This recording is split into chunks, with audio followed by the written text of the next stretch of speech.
سیانے کہتے ہیں کہ جب ظلم خط سے پڑتا ہے تو مٹ جاتا ہے۔ دیکھا گیا ہے کہ چودھری، جاگیردار، وڈیرے اگر ظالم و سفاک ہوں تو ان کے گماشتے ان سے کہیں زیادہ ظلم اور سفاکی کا مظاہرہ کرتے ہیں۔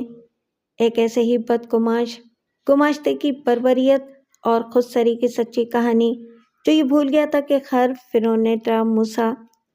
السلام علیکم لسنرز، آئیے ملک صفدر حیات کی ڈائری سے ایک نئی تفتیشی کہانی سنتے ہیں جس کا عنوان ہے بدمست۔ تو آئیے شروع کرتے ہیں۔ ایک روز میں حسب معمول تیار ہو کر تھانے پہنچا تو میں نے برآمدے میں درجن بھر خواتین و حضرات کو جمع پایا۔ انہی افراد میں 2 مرد مجھے گھائل بھی نظر آئے، جن میں سے ایک کو تو معمولی چوٹیں آئی تھیں جبکہ دوسرا بقول شخص لہو لہان ہو رہا تھا۔ میں اپنے کمرے میں جا کر بیٹھا تو کانسٹیبل راشد احمد نے میرے پاس آ کر اطلاع دی، ملک صاحب 2 کوچوانوں میں بڑی خطرناک لڑائی ہو گئی ہے۔ ہاں، میں نے برآمدے میں 2 افراد کو زخمی حالت میں دیکھا ہے، میں نے معتدل انداز میں کہا۔ کیا تم انہی کا ذکر کر رہے ہو؟ جی ملک صاحب، وہ اس بات میں گردن ہلاتے ہوئے بولا، میں ہی انہیں پکڑ کر تھانے لایا ہوں۔ اپنی بات کے اختتام پر راشد نے مجھے بتایا کہ وہ معمول کے مطابق گشت پر تھا کہ ٹانگا اسٹینڈ پر اس نے 2 کوچوانوں کو آپس میں بری طرح مار پیٹ کرتے دیکھا۔ راشد اور وہاں موجود لوگوں کی مداخلت نے انہیں ایک دوسرے سے الگ کیا، لیکن اس دوران میں وہ ایک دوسرے کو اچھا خاصا نقصان پہنچا چکے تھے۔ بہرحال وہ ان دونوں کو پکڑ کر تھانے لے آیا تھا، اور وہ جو ان کے ساتھ درجن بھر مرد و زن ہیں۔ میں نے سوالیہ نظر سے کانسٹیبل کی طرف دیکھا اور پوچھا، ان کا کیا؟ ان میں سے کچھ تو فرید کے ٹانگے کی سواریاں ہیں ملک صاحب، کانسٹیبل نے جواب دیا، اور باقی ٹانگا اسٹینڈ سے چند لوگ ان کے ساتھ آ گئے ہیں۔ ٹھیک ہے، میں نے معتدل انداز میں کہا، تم دونوں کوچوانوں کو میرے پاس بھیج دو۔ بات کے اختتام پر میں نے تاکیدی انداز میں اضافہ کر دیا، صرف کوچوانوں کو۔ سمجھ گیا ملک صاحب، کانسٹیبل نے فرما برداری سے کہا اور میرے کمرے سے نکل گیا۔ 15 سیکنڈ کے بعد دونوں گھائل کوچوان میرے سامنے حاضر تھے۔ ان میں سے جو کم زخمی تھا اس کا نام فرید معلوم ہوا، جبکہ لہو لہان کوچوان صفدر تھا۔ میں نے گہری نظر سے ان کا جائزہ لیا۔ فرید کی عمر 35 کے قریب رہی ہوگی۔ وہ مضبوط بدن کا مالک اور دیکھ دراز قامت شخص تھا۔ اپنے چہرے مہرے اور بضاقطہ سے وہ ایک امن پسند اور صلحجو انسان نظر آتا تھا، مگر اس نے صفدر کا جس طرح حلیہ بگاڑا تھا وہ اس کی شخصیت سے لگا نہیں کھاتا تھا۔ صفدر کا قد کاٹ اور صحت بھی فرید سے کم نہیں تھی۔ اس کی عمر 30 کے آس پاس تھی۔ وہ مزاج کا تیز اور غصیلا دکھائی دیتا تھا۔ حیرت کی بات یہ تھی کہ فرید نے اسے بری طرح پیٹا تھا۔ اس سے یہی ظاہر ہوتا تھا کہ صفدر کی بنسبت فرید زیادہ پھرتیلا اور لڑائی بھڑائی میں طاق تھا۔ میری بات دھیان سے سنو، میں نے تنقیدی نگاہ سے ان کا جائزہ لینے کے بعد باشگاف الفاظ میں کہا، میں تم دونوں کو 3 منٹ دوں گا۔ اس دوران میں تم نے مجھے اس فساد کی وجہ بتانی ہے۔ جو بھی بولنا اچھی طرح سوچ سمجھ کر منہ کھولنا۔ میری بات سمجھ میں آ رہی ہے؟ جی تھانے دار صاحب، فرید نے معتدل انداز میں جواب دیا۔ صفدر نے اس بات میں گردن ہلانے پر اکتفا کیا۔ اس کی اس خاموش حرکت میں رعونت اور خود سری پائی جاتی تھی۔ میں نے پہلا موقع اسی کو دیا۔ صفدر، پہلے تم اپنا بیان دو گے، پھر میں نے فرید کو تنبیہ کی، اس بیچ میں تم اپنی زبان سے ایک لفظ نہیں نکالو گے، اور جب تمہاری باری آئے گی تو صفدر کے لیے بھی یہی اصول ہوگا۔ اب کی بار فرید نے اس بات میں سر ہلا دیا۔ میں نے صفدر کی طرف دیکھتے ہوئے کہا، تم بولنا شروع کرو، میں تمہارا وقت نوٹ کر رہا ہوں۔ جناب، میں موضع قلعہ تارا سنگھ کے چودھری فرمان علی کا خاص ملازم ہوں، صفدر نے فخر سے سینہ چوڑا کرتے ہوئے کہا۔ دوسرے کاموں کے علاوہ چودھری صاحب کی بیٹی زیبا بی بی کو اسکول لے جانے اور لانے کی ذمہ داری بھی مجھ پر ہے۔ زیبا کی عمر 13 سال ہے اور وہ آپ کے تھانے کے نزدیک واقع ہائی اسکول میں 6ٹھی جماعت میں پڑھتی ہے۔ جب تک چھوٹی بیوی کی چھٹی نہیں ہو جاتی میں اپنے ٹانگے کے ساتھ اسکول کے نزدیک ہی موجود رہتا ہوں۔ وہ سانس ہموار کرنے کے لیے تھما اور پھر اپنے بیان کو آگے بڑھاتے ہوئے بتانے لگا۔ واپسی کے سفر میں مجھ پر کوئی دباؤ نہیں ہوتا۔ اگر حویلی تک پہنچنے میں چند منٹ کی دیر بھی ہو جائے تو چودھری صاحب ناراض نہیں ہوتے، لیکن انہوں نے مجھے سختی سے تاکید کر رکھی ہے کہ زیبا کو وقت پر اسکول پہنچانا ہے۔ اسی لیے صبح کے وقت اپنے ٹانگے کی رفتار کو میں تیز رکھتا ہوں۔ آج صبح جب میں چودھری صاحب کی بیٹی کو لے کر اسکول کی طرف آ رہا تھا تو میرے آگے فرید کا ٹانگا تھا۔ میں نے اسے بار بار درخواست کی کہ مجھے آگے نکلنے کا موقع دے۔ آج بے معمول سے کچھ لیٹ تھا اور میری کوشش تھی کہ زیبا کو اسکول لگنے سے پہلے پہنچا دوں، مگر اس نامراد نے مجھے راستہ نہیں دیا۔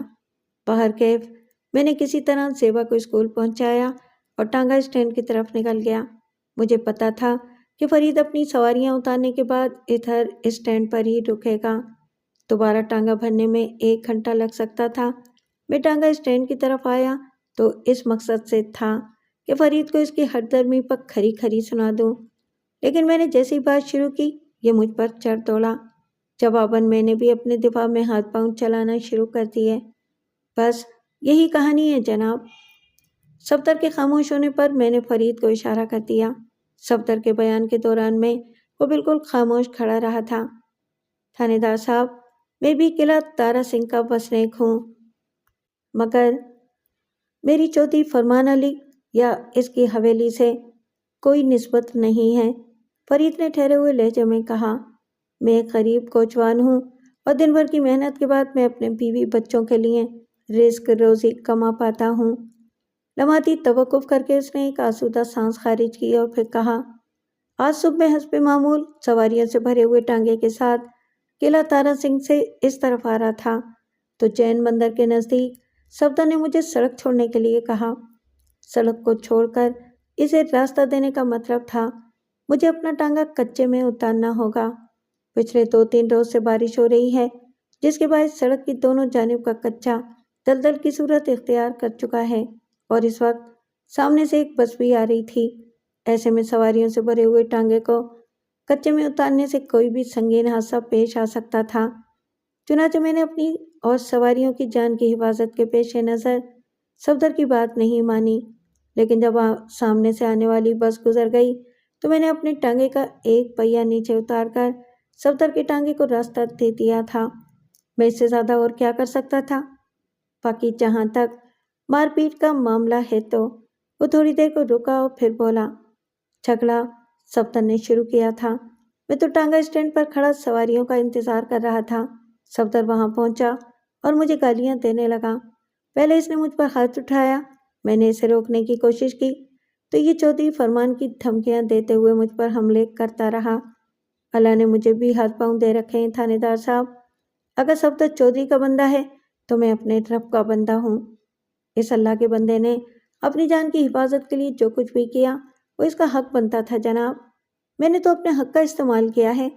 اگر اپنے حق کا استعمال کرنا کوئی جرم ہے تو آپ میرے اس جرم کے لیے جو بھی سزا مقرر کریں گے مجھے منظور ہوگی۔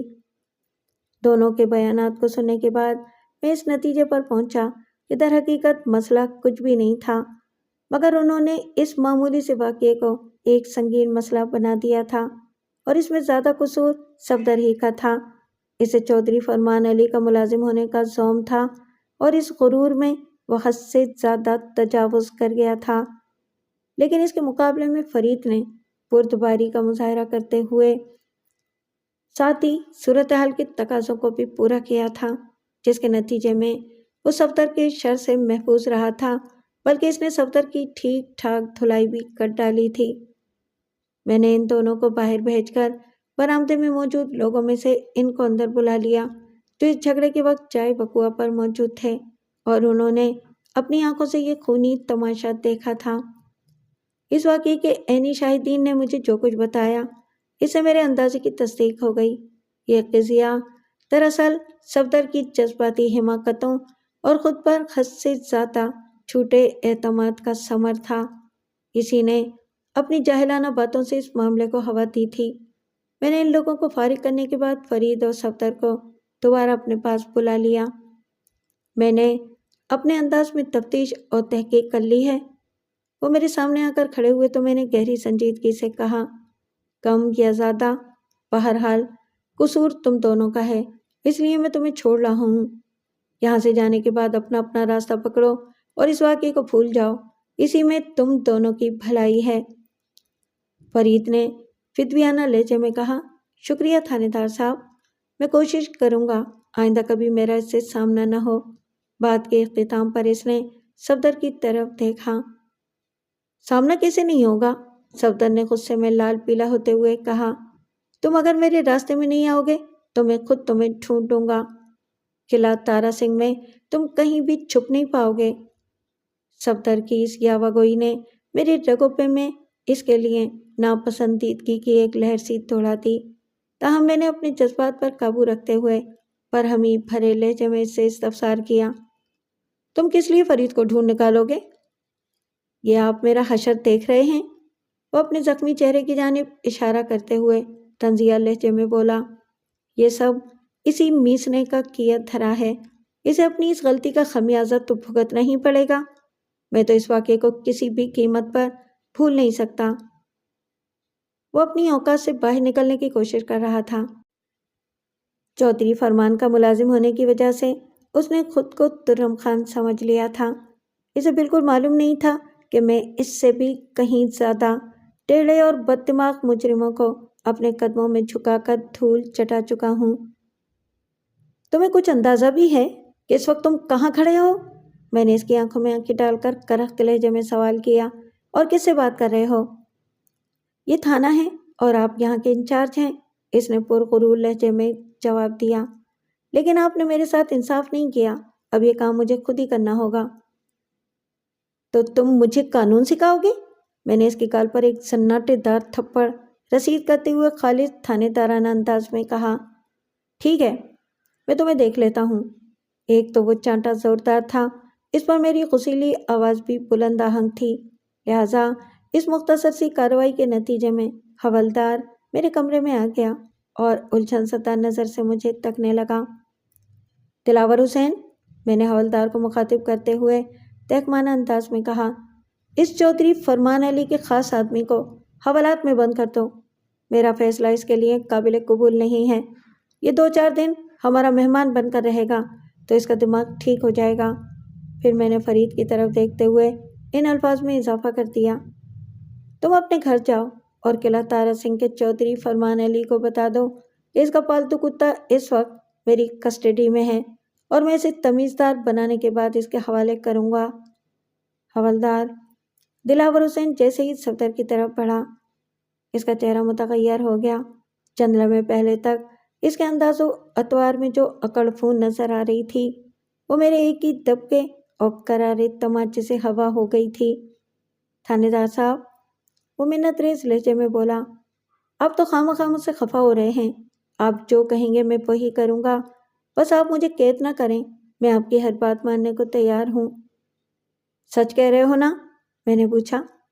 سولہانے سچ سرکار، وہ اپنے دونوں کانوں کو ہاتھ لگاتے ہوئے بولا، میری توبہ جو میں آپ کے حکم سے ذرا سا بھی ادھر ادھر دیکھوں۔ صفدر کو حوالات میں بند کرنا میرا مقصود نہیں تھا، میں تو صرف اس کی گردن میں پڑے ہوئے چودھری فرمان علی کے سریے کو تھوڑا نرم کرنے کا ارادہ رکھتا تھا، اور یہ کام اسے قید کیے بنا ہی ہو گیا تھا، لہٰذا میں نے اسے جانے کی اجازت دے دی۔ فرید اور صفدر کے دست و گریباں ہونے والا واقعہ اتنا اہم نہیں تھا کہ میں اسے یاد رکھتا، مگر بعض واقعات کی بازگشت ان کی یاد کو تازہ کرنے کا سبب بن جاتی ہے۔ اس معاملے میں بھی کچھ ایسا ہی ہوا تھا۔ کانسٹیبل راشد احمد 4 اپریل کی صبح ان دونوں کو پکڑ کر میرے پاس لایا تھا، اور 7 اپریل کی صبح فرید کی بیوی رضیہ گاؤں کے 2 افراد کے ساتھ تھانے آ گئی تھی۔ وہ اپنے گمشدہ خاوند کی رپورٹ درج کرانے آئی تھی۔ میں نے رضیہ کو فوراً اپنے کمرے میں بلا لیا۔ رضیہ کی عمر 30 سال تھی، وہ ایک فربہ اندام گوری چٹی عورت تھی۔ رضیہ کے ساتھ آنے والے اس کے پڑوسی تھے جو اس وقت باہر بیٹھے ہوئے تھے۔ میرے تھانے سے موضاع قلعہ تارا سنگھ 3 میل کے فاصلے پر شمال میں واقع تھا۔ وہ لوگ ایک ٹانگے پر سوار ہو کر تھانے پہنچے تھے، لیکن وہ ٹانگا فرید کا ہرگز نہیں تھا۔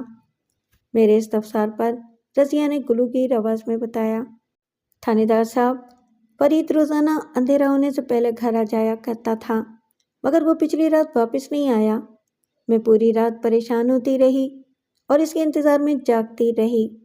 تینوں بچے بھی فرید کے گھر واپس نہ آنے پر بہت فکر مند ہیں۔ جب صبح تک فرید کی کوئی خیر خبر نہیں ملی تو میرے پڑوسیوں نے مجھے مشورہ دیا کہ تھانے جا کر اس واقعے کی فوراً رپورٹ درج کرانا چاہیے۔ میں اسی لیے آپ کے پاس آئی ہوں۔ میرے پاس آ کر تم نے بہت اچھا کیا ہے رضیہ۔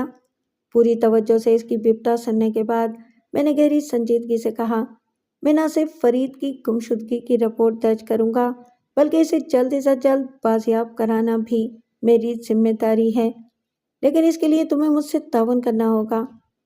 اس نے الجھن زدہ لہجے میں پوچھا، کس قسم کا تعاون تھانے دار صاحب؟ بس میں تم سے جو بھی سوال کروں، میں نے رضیہ کے سوتے ہوئے چہرے پر نگاہ جما کر کہا، مجھے اس کا درست جواب چاہیے۔ میری بات سمجھ رہی ہو نا؟ جی تھانے دار صاحب، وہ سر کو اسباتی چنبش دیتے ہوئے پھرائی ہوئی آواز میں بولی، آپ پوچھیں جی۔ 3 روز پہلے تمہارے شوہر فرید اور چودھری فرمان علی کے ملازم صفدر کو زخمی حالت میں میرے پاس لایا گیا تھا، میں نے ٹھہرے ہوئے لہجے میں کہا۔ ان دونوں نے ایک معمولی سی بات پر مار پیٹ کی تھی اور میں نے انہیں سمجھا بجھا کر یہاں سے روانہ کر دیا تھا۔ کیا تمہیں اس واقعے کا علم ہے؟ جی تھانے دار صاحب، فرید نے مجھے صفدر کی زیادتی اور غنڈہ گردی کے بارے میں تفصیل سے بتایا تھا، رضیہ نے کہا۔ میں نے فرید کو سمجھایا تھا کہ وہ صفدر سے دوری رہے۔ صفدر کے پیچھے چودھری فرمان کی طاقت ہے، ہم ان لوگوں کا مقابلہ نہیں کر سکتے۔ فرید نے میرے مشورے پر عمل کرنے کا مجھے یقین دلایا تھا اور اس نے ایسا کیا بھی تھا۔ وہ دن امن و امان سے گزر گئے اور پھر کل رات فرید گھر نہیں لوٹا۔ بات کے اختتام پر اس کی آواز نمناک ہو گئی تھی۔ کیا تم سمجھتی ہو کہ فرید کی گمشدگی میں صفدر کا ہاتھ ہو سکتا ہے؟ میں نے استفسار کیا۔ تھانے دار جی، میں نے مر کر اپنی قبر میں جانا ہے، اس لیے بغیر ثبوت کے کسی پر الزام لگانا ٹھیک نہیں ہے، وہ ایک معقول اور صحت مند رویے کا اظہار کرتے ہوئے بولی۔ ویسے صفدر ایک نمبر کا کینہ پرور انسان ہے، وہ کسی بھی حد تک گر سکتا ہے۔ فرید نے جس طرح اس کی ٹھکائی کی تھی وہ اسے بھولنے والا تو نہیں؟ میں نے ایک گہری سانس خارج کرتے ہوئے سوال کیا، تم لوگوں کے رشتہ دار کہاں کہاں رہتے ہیں؟ میرا مطلب ہے کہ قلعہ تارا سنگھ کے علاوہ۔ حافظ آباد، وزیر آباد، نوشہرہ برقاں اور جلال پور جٹا وغیرہ میں ہمارے رشتہ دار ہیں، رضیہ نے جواب دیا۔ یہ بھی تو ہو سکتا ہے کہ صفدر تمہیں بتائے بغیر کسی رشتہ دار سے ملنے چلا گیا ہو، میں نے ایک کبھی امکان کی جانب اشارہ کرتے ہوئے کہا۔ ایسا پہلے کبھی نہیں ہوا تھانے دار صاحب، وہ معتدل انداز میں بولی۔ فرید کو جب بھی کہیں جانا ہوتا تھا وہ 1-2 دن پہلے ہی مجھے بتا دیا کرتا تھا۔ ٹھیک ہے، میں نے رسانیت بھرے لہجے میں کہا، مجھے بتاؤ، فرید کی کسی سے کوئی دشمنی وغیرہ تو نہیں تھی؟ نہیں جی، اس نے نفی میں گردن ہلاتے ہوئے جواب دیا۔ اب تم واپس اپنے گھر جاؤ اور بچوں کا خیال رکھو، میں نے اس کی آنکھوں میں دیکھتے ہوئے تسلی آمیز لہجے میں کہا۔ بھروسہ رکھو کہ میں نے تمہاری شوہر کی گمشدگی کی رپورٹ درج کر لی ہے، مجھے جیسے ہی اس کا کوئی سراغ ملے گا میں تمہیں بتا دوں گا، اور اس دوران میں اگر تمہیں کوئی اہم بات پتہ چلے تو تم فوراً مجھے آگاہ کرو گی۔ جی میں سمجھ گئی، وہ جلدی سے بولی۔ ضروری ہدایات کے بعد میں نے اسے رخصت کر دیا۔ رضیہ کے جانے کے بعد میں فرید کی پراسرار گمشدگی والے معاملے پر غور کرنے لگا۔ بادی النظر میں تو یہ صفدر ہی کا کارنامہ لگتا تھا۔ 3 روز پہلے جب کانسٹیبل راشد صفدر اور فرید کو پکڑ کر تھانے لایا تھا تو مجھے ان دونوں کی فطرت اور مزاج میں زمین آسمان کا فرق نظر آیا تھا۔ فرید ایک سیدھا سادہ اور سلجھا ہوا بندہ تھا، اس کی طبیعت میں ٹھہراؤ اور دھیما پن پایا جاتا تھا، جبکہ صفدر کا انداز بہت ہی جھگڑالو اور غصیلا تھا۔ وہ چودھری فرمان علی کے دم پر خود کو کوئی سورما سمجھتا تھا، اس کی ایک ایک ادا سے غرور اور تکبر جھلکتا تھا۔ میں نے ان دونوں کے حلیہ جات کا بھی بغور جائزہ لیا تھا، صفدر چاہے کتنا بھی بد دماغ اور پھٹے باز سہی، مگر فرید نے جس برے انداز میں اسے پھینٹی لگائی تھی، اس سے صفدر کی ساری فنے خانی ناک کے رستے نکل گئی تھی۔ صفدر کا لہو لوہان چہرہ خاصا ڈراؤنا اور ہیبت ناک ہو گیا تھا۔ میں نے جب اسے حوالات میں بند کرنے کی دھمکی دی تو وہ الف کے مانند سیدھا ہو گیا تھا۔ اس امر میں مجھے کوئی شک نہیں کہ اس موقع پر صفدر کا نرم پڑھ کر سراپا التجا بن جانا محض اس لیے تھا کہ میں اسے حوالات میں نہ ڈالوں، ورنہ اس کی آنکھوں سے جھلکتی مکاری سے صاف پتہ چلتا تھا کہ جب اس کا وقت آئے گا تو وہ فرید کو کوئی بڑا نقصان ضرور پہنچائے گا۔ بالفرض محال اگر صفدر فرید کی پراسرار گمشدگی میں ملوث نہیں تھا تو پھر ایک ہی امکان باقی رہ جاتا تھا، اور وہ امکان تھا کوئی افسوسناک واقعہ۔ عین ممکن تھا کہ فرید کسی خوفناک حادثے کا شکار ہو گیا ہو۔ اسی نکتے کو ذہن میں رکھتے ہوئے میں نے فرید کی تلاش کا کام شروع کروا دیا۔ اس کے ٹانگے کا روٹ قلعہ تارا سنگھ سے موڑ جمال یعنی میرے تھانے تک تھا۔ میرے تھانے کی ایک جانب تو گرلز ہائی اسکول تھا اور دوسری طرف بس اڈہ اور ٹانگا اسٹینڈ۔ فرید قلعہ تارا سنگھ سے موڑ جمال کے درمیان ٹانگا بانی کیا کرتا تھا اور یہ فاصلہ 3 میل کے برابر تھا۔ اسے جو بھی حادثہ پیش آیا ہوگا لازمی اسی 3 میل کے ٹکڑے میں کسی مقام پر آیا ہوگا۔ اس بیچ میں جتنے اسٹاپ پڑھتے تھے وہ میری توجہ کا خاص مرکز تھے۔ میں نے تلاش کا یہ مشن 2 کانسٹیبلز کے ذمہ لگایا تھا اور انہیں ہدایت کرتی تھی کہ ہر اسٹاپ پر رک کر وہاں پوچھ تاچھ کریں، اور مجھے امید تھی کہ شام سے پہلے پہلے لاپتہ فرید اور اس کی ٹانگے کا کوئی سراغ ضرور مل جائے گا۔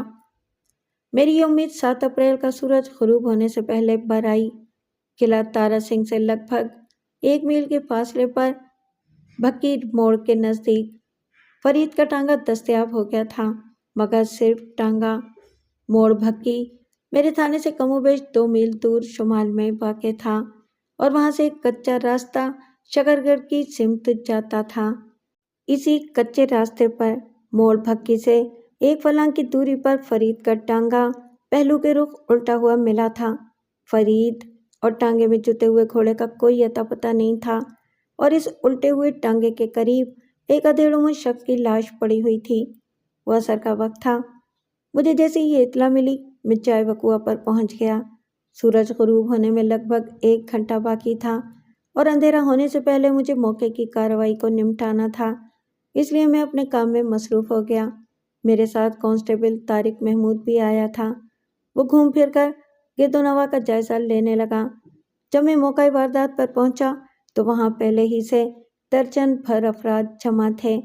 انہی میں سے ایک بندے نے فرید کے ٹانگے کی شناخت کی تھی، ورنہ جب مجھے موڑ بھکی کے نزدیک ایک الٹے ہوئے ٹانگے کی اطلاع ملی تھی تو اس وقت میں نہیں جانتا تھا کہ مذکورہ ٹانگا فرید ہی کا ہوگا یا کسی اور کا۔ وہ ٹانگا ایک سائڈ پر اس طرح الٹا ہوا تھا جیسے 2-3 طاقتور انسانوں نے زور لگا کر اسے اس حالت میں پہنچایا ہو۔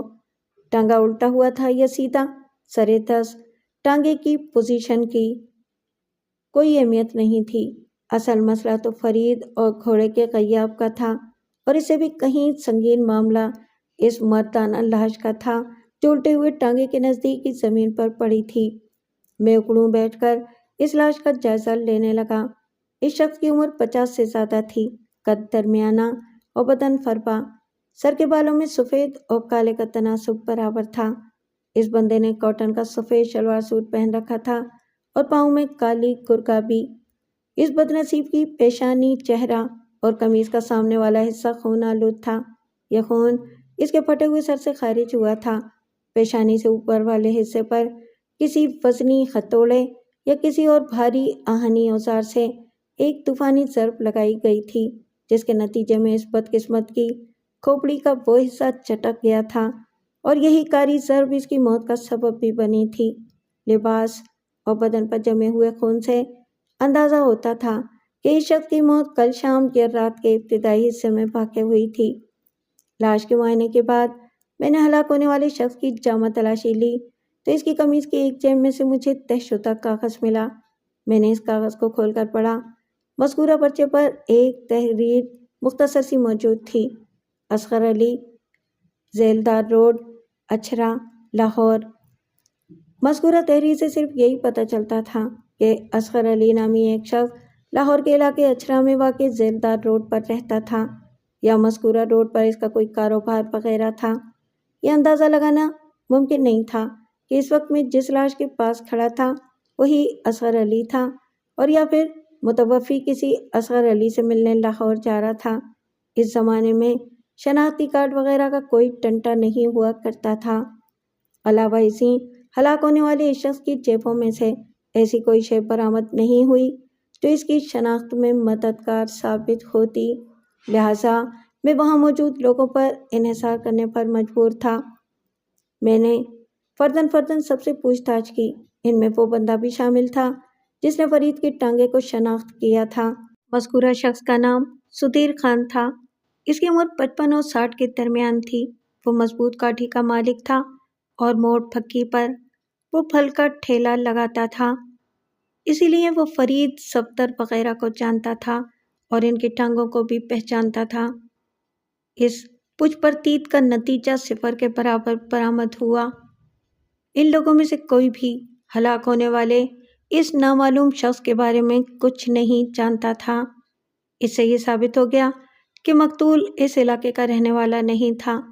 کانسٹیبل طارق محمود راؤنڈ لگا کر واپس آیا تو میں نے اس کی نگرانی میں اس نامعلوم شخص کی لاش کو پوسٹ مارٹم کے لیے ضلعی اسپتال بھجوا دیا اور خود سدھیر خان کے ساتھ باتیں کرتے ہوئے موڑ پھکی کی جانب بڑھنے لگا۔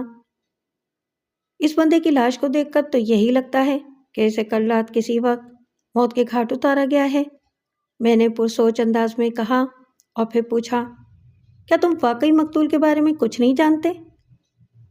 میں نے کل شام میں اسے فرید کے ٹانگے میں دیکھا تھا تھانے دار صاحب، وہ گہری سنجیدگی سے بولا۔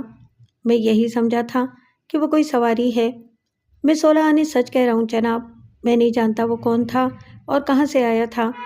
میں نے اس سے پہلے اسے کبھی نہیں دیکھا۔ آپ کہیں تو میں اپنے بچوں کی قسم کھانے کو تیار ہوں۔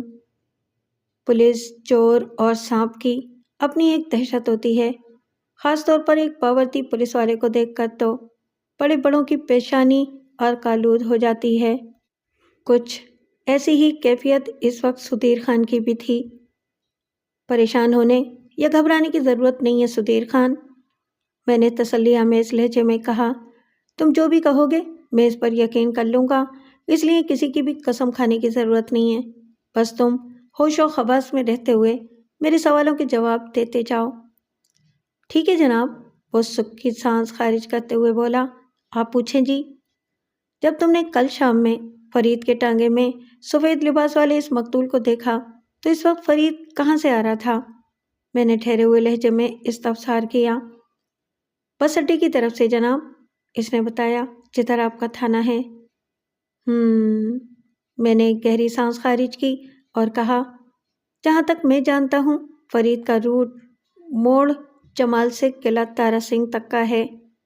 وہ اس مرکزی سڑک سے ہٹ کر دائیں بائیں کہیں نہیں جاتا، جبکہ اس کا الٹا ہوا ٹانگا اور اس اجنبی بندے کی لاش ہمیں جہاں سے ملی ہے وہ مقام موڑ پھکی سے ایک فلانگ مشرق میں شکر گڑھ جانے والے کچے اور ویران راستے پر ہے۔ میں سمجھ نہیں پا رہا ہوں کہ فرید نے اپنے روٹ سے ہٹ کر کوئی سواری کیوں اٹھائی تھی۔ اسی بات نے میرے ذہن کو بھی الجھا دیا تھا تھانے دار صاحب، وہ بے بسی سے بولا۔ میں نے سوچا تھا کہ جب فرید واپس آئے گا تو میں اس سے یہ سوال ضرور کروں گا، لیکن مغرب کی اذان تک بھی جب وہ نہیں لوٹا تو میں اپنا ٹھیلا لے کر گھر چلا گیا تھا۔ تم مجھے یہ بتانے کی کوشش کر رہے ہو کہ جب کل شام فرید پھکی موڑ سے شکر گڑھ جانے والے راستے پر مڑا تو اس وقت تمہاری اس سے بات نہیں ہوئی تھی؟ جی بالکل، وہ سر کو اسباتی چنبش دیتے ہوئے بولا۔ میرا یہی مطلب ہے تھانے دار صاحب۔ اچھا یہ بتاؤ، میں نے ایک فوری خیال کے تحت پوچھا، فرید سے پہلے یا بعد میں تم نے چودھری فرمان کے ملازم صفدر کو موڑ پھکی کے آس پاس یا شکر گڑھ کی طرف جانے والے کچے راستے پر دیکھا تھا؟ نہیں سرکار، وہ نفی میں گردن ہلاتے ہوئے بولا۔ صفدر تو دن میں صرف 2 بار نظر آتا ہے، نمبر 1 صبح جب وہ چودھری صاحب کی بیٹی کو اسکول چھوڑنے جاتا ہے۔ نمبر 2، دوپہر کے بعد جب وہ اسی بچی کو اسکول سے واپس گھر لے کر جاتا ہے۔ صفدر کوئی باقاعدہ سواریاں اٹھانے والا کوچوان نہیں ہے تھانے دار صاحب۔ ہم باتیں کرتے ہوئے سدھیر خان کے پھل والے ٹھیلے کے پاس پہنچ گئے۔ اس نے میری طرف دیکھتے ہوئے منت ریز لہجے میں کہا، سرکار، آپ کی اجازت تو میں اپنے گھر چلا جاؤں؟ ہاں ہاں، کیوں نہیں، میں نے دوستانہ انداز میں کہا۔ تم نے پولیس کے ساتھ ابھی جو تعاون کیا ہے اس کے لیے میں تمہارا شکر گزار ہوں۔ تم اپنی آنکھیں اور کان کھلے رکھنا۔ اگر تمہیں اس معاملے سے جڑی ہوئی کوئی بھی اہم بات پتہ چلے تو فوراً مجھے بتانا۔ سمجھ رہے ہو نا میں کیا کہہ رہا ہوں؟ جی ہاں، وہ جلدی سے بولا۔ میں نے تعریفی انداز میں کہا، شاباش تھانے دار صاحب، کیا میں آپ سے ایک بات پوچھ سکتا ہوں؟ وہ ہچکچاہٹ آمیز لہجے میں بولا۔ میں نے کہا، ہاں ہاں، کیوں نہیں۔ آپ نے مجھ سے صفدر کے بارے میں کیوں سوال کیا تھا؟ اس نے سوالیہ نظر سے مجھے دیکھا۔ سدھیر خان، کیا تم جانتے ہو کہ 3 دن پہلے موڑ جمال والے ٹانگا اسٹینڈ پر فرید اور صفدر کے درمیان ایک خونریز لڑائی ہوئی تھی؟ میں نے اس کے چہرے پر نگاہ جما کر پوچھا، میرے تھانے کے انتہائی قریب۔ ہاں جی، کسی نے مجھے اس جھگڑے کے بارے میں بتایا تو تھا، اس نے جواب دیا، لیکن میں نے اس پر زیادہ توجہ نہیں دی تھی۔ اس کے آخری جملے نے مجھے چونکا دیا۔ میں پوچھے بنا نہ رہ سکا، تمہاری توجہ نہ دینے کا کوئی خاص سبب سدھیر خان؟ ان کے درمیان چھوٹی موٹی جھڑپوں کے قصے سننے کو ملتے رہتے ہیں، وہ عام سے لہجے میں بولا۔ میں سمجھا یہ بھی کوئی ویسا ہی واقعہ ہوگا۔ سدھیر خان ایسے بے پرواہی سے بات کر رہا تھا جیسے فرید اور صفدر کا تنازع اہمیت سے خالی ہو، مگر میں اسے ہلکا نہیں لے سکتا تھا۔ اس نے میرے اندر ایک خاص نوعیت کا تجسس جگا دیا تھا۔ میرا تھانے دارانہ دماغ فوراً سے پیشتر اپنے کام سے لگ گیا۔ سدھیر خان، میں نے اس کی آنکھوں میں دیکھتے ہوئے سوال کیا، کیا تم بھی قلعہ تارا سنگھی کے رہنے والے ہو؟ نہیں سرکار، وہ نفی میں گردن جھٹکتے ہوئے بولا، میرا گھر ادھر پھکی ہی میں ہے۔ تم پھکی کے وسنیک ہو، لیکن قلعہ تارا سنگھ کی ساری خبریں تمہارے پاس ہیں؟ میں نے سوالیہ نظر سے اسے گھورا۔ مجھے بتاؤ، صفدر اور فرید میں اکثر کس بات پر منہ ماری ہوتی رہتی تھی؟ جناب، میں نے اپنی آنکھوں سے کچھ نہیں دیکھا، وہ معذرت خواہانہ انداز میں بولا، میری ساری معلومات بس سنی سنائی پر ہے۔ تمہاری سنی کو میں بھی سننا چاہتا ہوں سدھیر خان، میں نے گہری سنجیدگی سے اظہار کرتے ہوئے کہا۔ مجھے بتاؤ، صفدر اور فرید کے بیچ آخر مسئلہ کیا تھا؟ صفدر کی بیوی بہت خوبصورت ہے تھانے دار صاحب، وہ رازدارانہ لہجے میں بولا، پھر جلدی اپنی بات کی وضاحت بھی کر دی۔ میں نے ایسا سنا ہے۔ ٹھیک ہے، صفدر ایک حسین و جمیل عورت کا شوہر ہے، میں نے کریدنے والے انداز میں کہا، تو اس بات کا فرید سے کیا لینا دینا؟ میں نے آج صبح فرید کی بیوی رضیہ کو دیکھا تھا، وہ ایک گوری چٹی اور موٹی تازی عورت تھی، اسے انتہائی حسین کہا جا سکتا تھا اور نہ ہی بد شکل۔ دراصل وہ ایک معقول اور قبول صورت عورت تھی۔ 3 بچوں کی پیدائش کے بعد 80% بیویاں ایسی ہی ہو جاتی ہیں۔ ادھر قلعہ تارا سنگھ میں ہر کوئی جانتا ہے کہ فرید کی صفدر کی بیوی پر نظر ہے، سدھیر خان نے میرے سوال کے جواب میں بتایا۔ اسی لیے صفدر فرید سے خار کھاتا ہے، اور یہی وجہ ہے کہ اکثر و بیشتر ان میں تلخ کلامی اور ہاتھا پائی ہوتی رہتی ہے۔ لیکن فرید تو مجھے اس گماش کا بالکل نہیں لگا، میں نے سوچ میں ڈوبے ہوئے لہجے میں کہا۔ 3 دن پہلے مجھے اس سے ملنے کا اتفاق ہوا تھا، میں نے اسے سمجھدار اور بردبار پایا ہے۔ ابھی تم نے جو کچھ بتایا میرا ذہن اسے ماننے کو تیار نہیں ہے۔ میرا بھی یہی خیال ہے تھانے دار صاحب، وہ تائیدی انداز میں گردن ہلاتے ہوئے بولا۔ فرید بیوی بچوں والا ایک سلجھو اور سیدھا سادہ بندہ ہے، لیکن اس کے بارے میں جو خبریں عام ہیں وہ فرید کو چھپا رستم ثابت کر رہی ہیں۔ پھر میں یہ بھی سوچتا ہوں کہ رائی ہو تو پہاڑ بنتا ہے۔ اگر فرید کی طرف سے یہ معاملہ پہاڑ جتنا بڑا نہ بھی ہو، لیکن اس کی رائی کے دانے جتنی حیثیت کو نظر انداز نہیں کیا جا سکتا تھانے دار صاحب۔ تم نے بہت بڑی اور پتے کی بات کہہ دی ہے سدھیر خان، میں نے ایک گہری سانس خارج کرتے ہوئے کہا۔ اب تم آرام سے گھر جاؤ، رائی اور پہاڑ کے درمیان پائے جانے والے فرق کو میں خود ہی ناپ لوں گا۔ اس نے میرا شکریہ ادا کیا اور مجھے سلام کر کے ایک جانب اپنے ٹھیلے کے ساتھ چل پڑا۔ میں نے ایک ٹریکٹر والے سے لفٹ لی اور تھانے آ گیا۔ اگلی صبح یعنی 8 اپریل کو میں نے کھوجی بابا عزیز جٹ کو تھانے بلا لیا۔ وہ کانسٹیبل ساجد علی کے ہمراہ اسے موڑ پھکی کی جانب روانہ کر دیا۔ میں نے کھوجی کو اس لوکیشن کے بارے میں اچھی طرح سمجھا دیا جہاں میں نے فرید کا الٹا ہوا ٹانگا اور ایک نامعلوم بندے کی لاش دیکھی تھی۔ اب فکر ہی نہ کریں ملک صاحب، عزیز جٹ نے میری ہدایت کو توجہ سے سننے کے بعد ٹھہرے ہوئے لہجے میں کہا، یہ سارا علاقہ میرا دیکھا بھالا ہے چاچا، امید ہے کہ شام سے پہلے تم مجھے کوئی خوشخبری سناؤ گے۔ میں نے کھوجی سے کہا، انشاءاللہ ضرور، وہ توانا آواز میں بولا۔ میں آپ کی امید پر پورا اترنے کی کوشش کروں گا، مگر آپ نے بھی یاد سے 2 کام کرنے ہیں۔ اس نے معنی خیز انداز میں بات مکمل کی تو میں نے اس کے چہرے پر نگاہ جما کر استفسار کیا، کون سے 2 کام؟ نمبر 1، آپ دعا کریں کہ آج کے دن بارش نہ ہو، وہ گہری سنجیدگی سے بولا، کیونکہ آج کل بارش کا کوئی بھروسہ نہیں۔ اگر آج کا مکمل دن مجھے کھرا نکالنے کے کام کرنے کا موقع مل گیا تو میں یقیناً آپ کو کوئی مفید خبر دوں گا۔ اور نمبر 2، وہ میری طرف معنی خیز نظر سے دیکھتے ہوئے بولا، میرے انعام شنام کو آپ نے بھولنا نہیں۔ چاچا، کبھی ایسا ہوا ہے کہ میں نے تم سے کوئی کام لیا ہو اور پھر خالی ہاتھ تمہیں تھانے سے رخصت کیا ہو؟ میں نے چپتے ہوئے لہجے میں کہا، میرا کام ہو یا نہ ہو مگر میں تمہیں انعام دینا کبھی نہیں بھولا، اور یہ بات بھی تم اچھی طرح جانتے ہو کہ یہ چھوٹی موٹی رقم مجھے اپنی جیب سے دینا ہوتی ہے۔ آہو جی، مجھے سب پتا ہے، وہ اس بات میں گردن ہلاتے ہوئے بولا، لیکن یاد دلانا تو میرا فرض بنتا ہے نا۔ تم نے اپنا فرض پورا کر دیا، اب تم فوراً چائے وقوع کی جانب روانہ ہو جاؤ تاکہ میں بھی اپنے فرائض کی بجاوری میں لگ جاؤں۔ میں نے ایک بوجھل سانس خارج کرتے ہوئے کہا۔ اس نے اپنے ہاتھ کو پیشانی کی طرف لے جاتے ہوئے مجھے سلام کیا اور پھر کانسٹیبل ساجد علی کے ساتھ تھانے سے نکل گیا۔ میں نے حوالدار دلاور حسین کو اپنے کمرے میں بلا لیا اور اسے بیٹھنے کا اشارہ کرتے ہوئے معتدل انداز میں کہا، میں لاہور جا رہا ہوں، شام تک واپس آ جاؤں گا، میری غیر موجودگی میں یہ تھانہ تمہارے سپرد ہے۔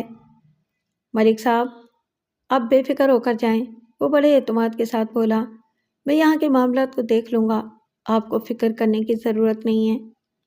فرید اور صفدر کی مارا ماری سے لے کر فرید اور اس کے گھوڑے کی گمشدگی، علاوہ ازیں ایک اجنبی شخص کی لاش کی دریافت تک، سارے حالات تمہارے سامنے ہیں۔ میں نے گہری سنجیدگی سے کہا، امید ہے میری واپسی تک تمہیں کوئی پریشانی نہیں ہوگی۔ اس نے میرے آخری جملے کی تائید میں اپنے گردن کو اثباتی جنبش دی تو میں نے کہا، ہو سکتا ہے آج شام تک سرکاری اسپتال سے اس نامعلوم بندے کی پوسٹ مارٹم شدہ لاش بھی آ جائے۔ میں نے معتدل انداز میں کہا، اگر مجھے لاہور سے واپس آنے میں دیر ہو جائے تو تم اس معاملے کو ہینڈل کر لینا۔ بہتر جناب، اس نے فرما برداری سے کہا، یہ ممکن نہیں ہے کہ اس واقعے کی گونج قلعہ تارا سنگھ تک نہ پہنچی ہو۔ میں نے کہا، میں نے کل صبح رضیہ سے وعدہ کیا تھا کہ جیسے ہی مجھے اس کے لاپتہ شوہر کے بارے میں کچھ پتہ چلا میں اسے ضرور بتاؤں گا۔ تم کسی بندے کو قلعہ تارا سنگھ بھیج کر رضیہ کو تازہ ترین صورتحال سے آگاہ کر دو اور اسے کل صبح تھانے آنے کا پیغام بھی دے دو۔ آج رات تک اس کیس کے مختلف پہلوؤں سے پردہ اٹھ چکا ہوگا، لہٰذا میں رضیہ سے بہتر انداز میں بات کر سکوں گا۔ ٹھیک ہے جناب، حوالدار نے اس بات میں گردن ہلائی اور کہا، کیوں نہ ہم صفدر کو اٹھا کر حوالات میں بند کر دیں؟ جب میں اسے اپنی کڑی تفتیش کے گھیرے میں لوں گا تو وہ سب بک دے گا۔ آپ نے دیکھا تھا نا اس روز وہ حوالات میں بند ہونے کے نام پر کس قدر خوفزدہ ہو گیا تھا۔ ہاں میں نے دیکھا تھا، میں نے کہا، اور تمہاری طرح صفدر میرے شک کے دائرے کے بھی اندر ہی کھڑا ہے، لیکن میں اس معاملے میں اس کے خلاف کسی ایک ثبوت، ایک اشارے کا انتظار کر رہا ہوں۔ ویسے بھی وہ ہماری رسائی میں ہے، جب بھی ضرورت محسوس ہوئی ہم اسے گرفتار کر کے شامل تفتیش کر سکتے ہیں۔ یہ تو آپ بالکل ٹھیک کہہ رہے ہیں ملک صاحب، وہ میری بات سے اتفاق کرتے ہوئے بولا۔ میں نے پوچھا، کیا تم کسی ایسے بندے کو جانتے ہو جو قلعہ تارا سنگھ کا وسنیک ہو؟ ہاں، 2-3 لوگوں سے میری سلام دعا ہے، اس نے جواب دیا۔ آپ حکم کریں جناب، کام کیا ہے؟ میں نے سدیر خان کی زبانی سنے ہوئے فرید اور صفدر کی بیوی کے معاملات کے بارے میں حوالدار کو تفصیلاً بتایا اور آخر میں کہا، میں اس خبر کی تصدیق یا تردید چاہتا ہوں، اور وہ بھی پکی رپورٹ کی شکل میں۔ سمجھ گیا جناب، وہ سوچ میں ڈوبے ہوئے لہجے میں بولا۔ آپ کی واپسی سے پہلے یہ کام ہو جائے گا ملک صاحب۔ میں مطمئن ہو کر تھانے سے نکلا اور بس اسٹاپ سے نیو خان ٹرانسپورٹ کی ایک نئی نکور بس میں بیٹھ کر لاہور کی جانب روانہ ہو گیا۔ میرے تھانے سے لاہور کے لاری اڈے تک لگ بھگ 1.5 گھنٹے کا سفر تھا۔ اس زمانے میں لاہور میں ایک ہی بڑا اڈا، بس کا اڈا ہوا کرتا تھا جو بدامی پاک کہلاتا تھا۔ میں نے بس اسٹینڈ سے ایک ٹانگا پکڑا اور سیدھا پولیس ہیڈ کوارٹرز جا پہنچا۔ اس آفس میں موجود متعلقہ پولیس آفیسر کو میں نے اپنی آمد کی غرض و قصد سے آگاہ کیا تو انہوں نے ایک ASI کو میرے ساتھ لگا دیا۔ تھوڑی دیر کے بعد ہم دونوں اچھرا میں تھے۔ اچھرا کا علاقہ ان دنوں اتنا پر رونق اور گنجان آباد نہیں ہوا کرتا تھا جیسا اب دیکھنے کو ملتا ہے۔ ہم مین بازار سے ہوتے ہوئے ذیلدار روڈ پر آ گئے۔ ذیلدار روڈ در حقیقت ایک چوڑی سی گلی تھی جس کے دونوں جانب مختلف قسم کی دکانیں تھیں اور ان دکانوں کے عقب میں رہائشی علاقہ تھا۔ نامعلوم مقتول کی جیب میں سے مجھے جو پرچہ ملا تھا اس پر لکھا ہوا تھا، اصغر علی، ذیلدار روڈ، اچھرا، لاہور۔ اس کے علاوہ میں اس اجنبی کے قد کاٹ اور حلیے کے بارے میں معلومات رکھتا تھا۔ میرے ساتھ آنے والے ASI نے عقل مندی کا مظاہرہ کرتے ہوئے ذیلدار روڈ کے دکانداروں اور اس روڈ سے متصل رہائشی علاقے میں رہنے والے چند ایسے افراد کا انتخاب کیا جو وہاں کے بچے بچے کو جانتے تھے۔ میں نے ان لوگوں سے درجنوں سوالات کر ڈالے مگر کوئی بھی اس نامعلوم مقتول کے بارے میں کچھ نہیں جانتا تھا جس کی کھوج میں میں اپنے علاقے سے نکل کر لاہور پہنچا تھا۔ اصغر علی یا میرے بتائے ہوئے حلیے کا کوئی آدمی اس علاقے میں نہیں رہتا تھا۔ اب ایک ہی بات سمجھ میں آ رہی تھی کہ کسی شاطر شخص نے مجھے گمراہ کرنے اور میری تفتیش کا رخ موڑنے کے لیے وہ چال چلی تھی۔ میں نے ASI کا شکریہ ادا کیا، لاہور کو الوداعی سلام کیا اور بس میں سوار ہو کر اپنے تھانے کی سمت روانہ ہو گیا۔ راستے بھر میرا ذہن مختلف قسم کے خیالات کی آماج کا بنا رہا۔ اگر وہ نامعلوم مقتول لاہور کے علاقے اچھرا سے تعلق نہیں رکھتا تھا تو پھر اس کی جیب میں وہ نقلی ایڈریس والا پرچہ کیوں رکھا گیا تھا؟ مقتول آخر ہے کون؟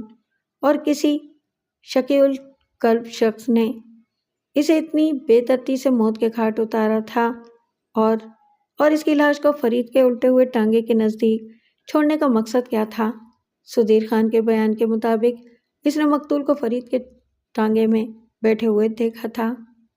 ظاہر ہے فرید اسے ایک سواری کی حیثیت سے اپنے ٹانگے میں بٹھا کر اس طرف لایا تھا، مگر غور طلب بات یہ تھی کہ فرید اور اس کا گھوڑا کہاں غائب ہو گیا تھا؟ کیا اس سارے کھٹرا کے پیچھے صفدر کا خفیہ ہاتھ تھا؟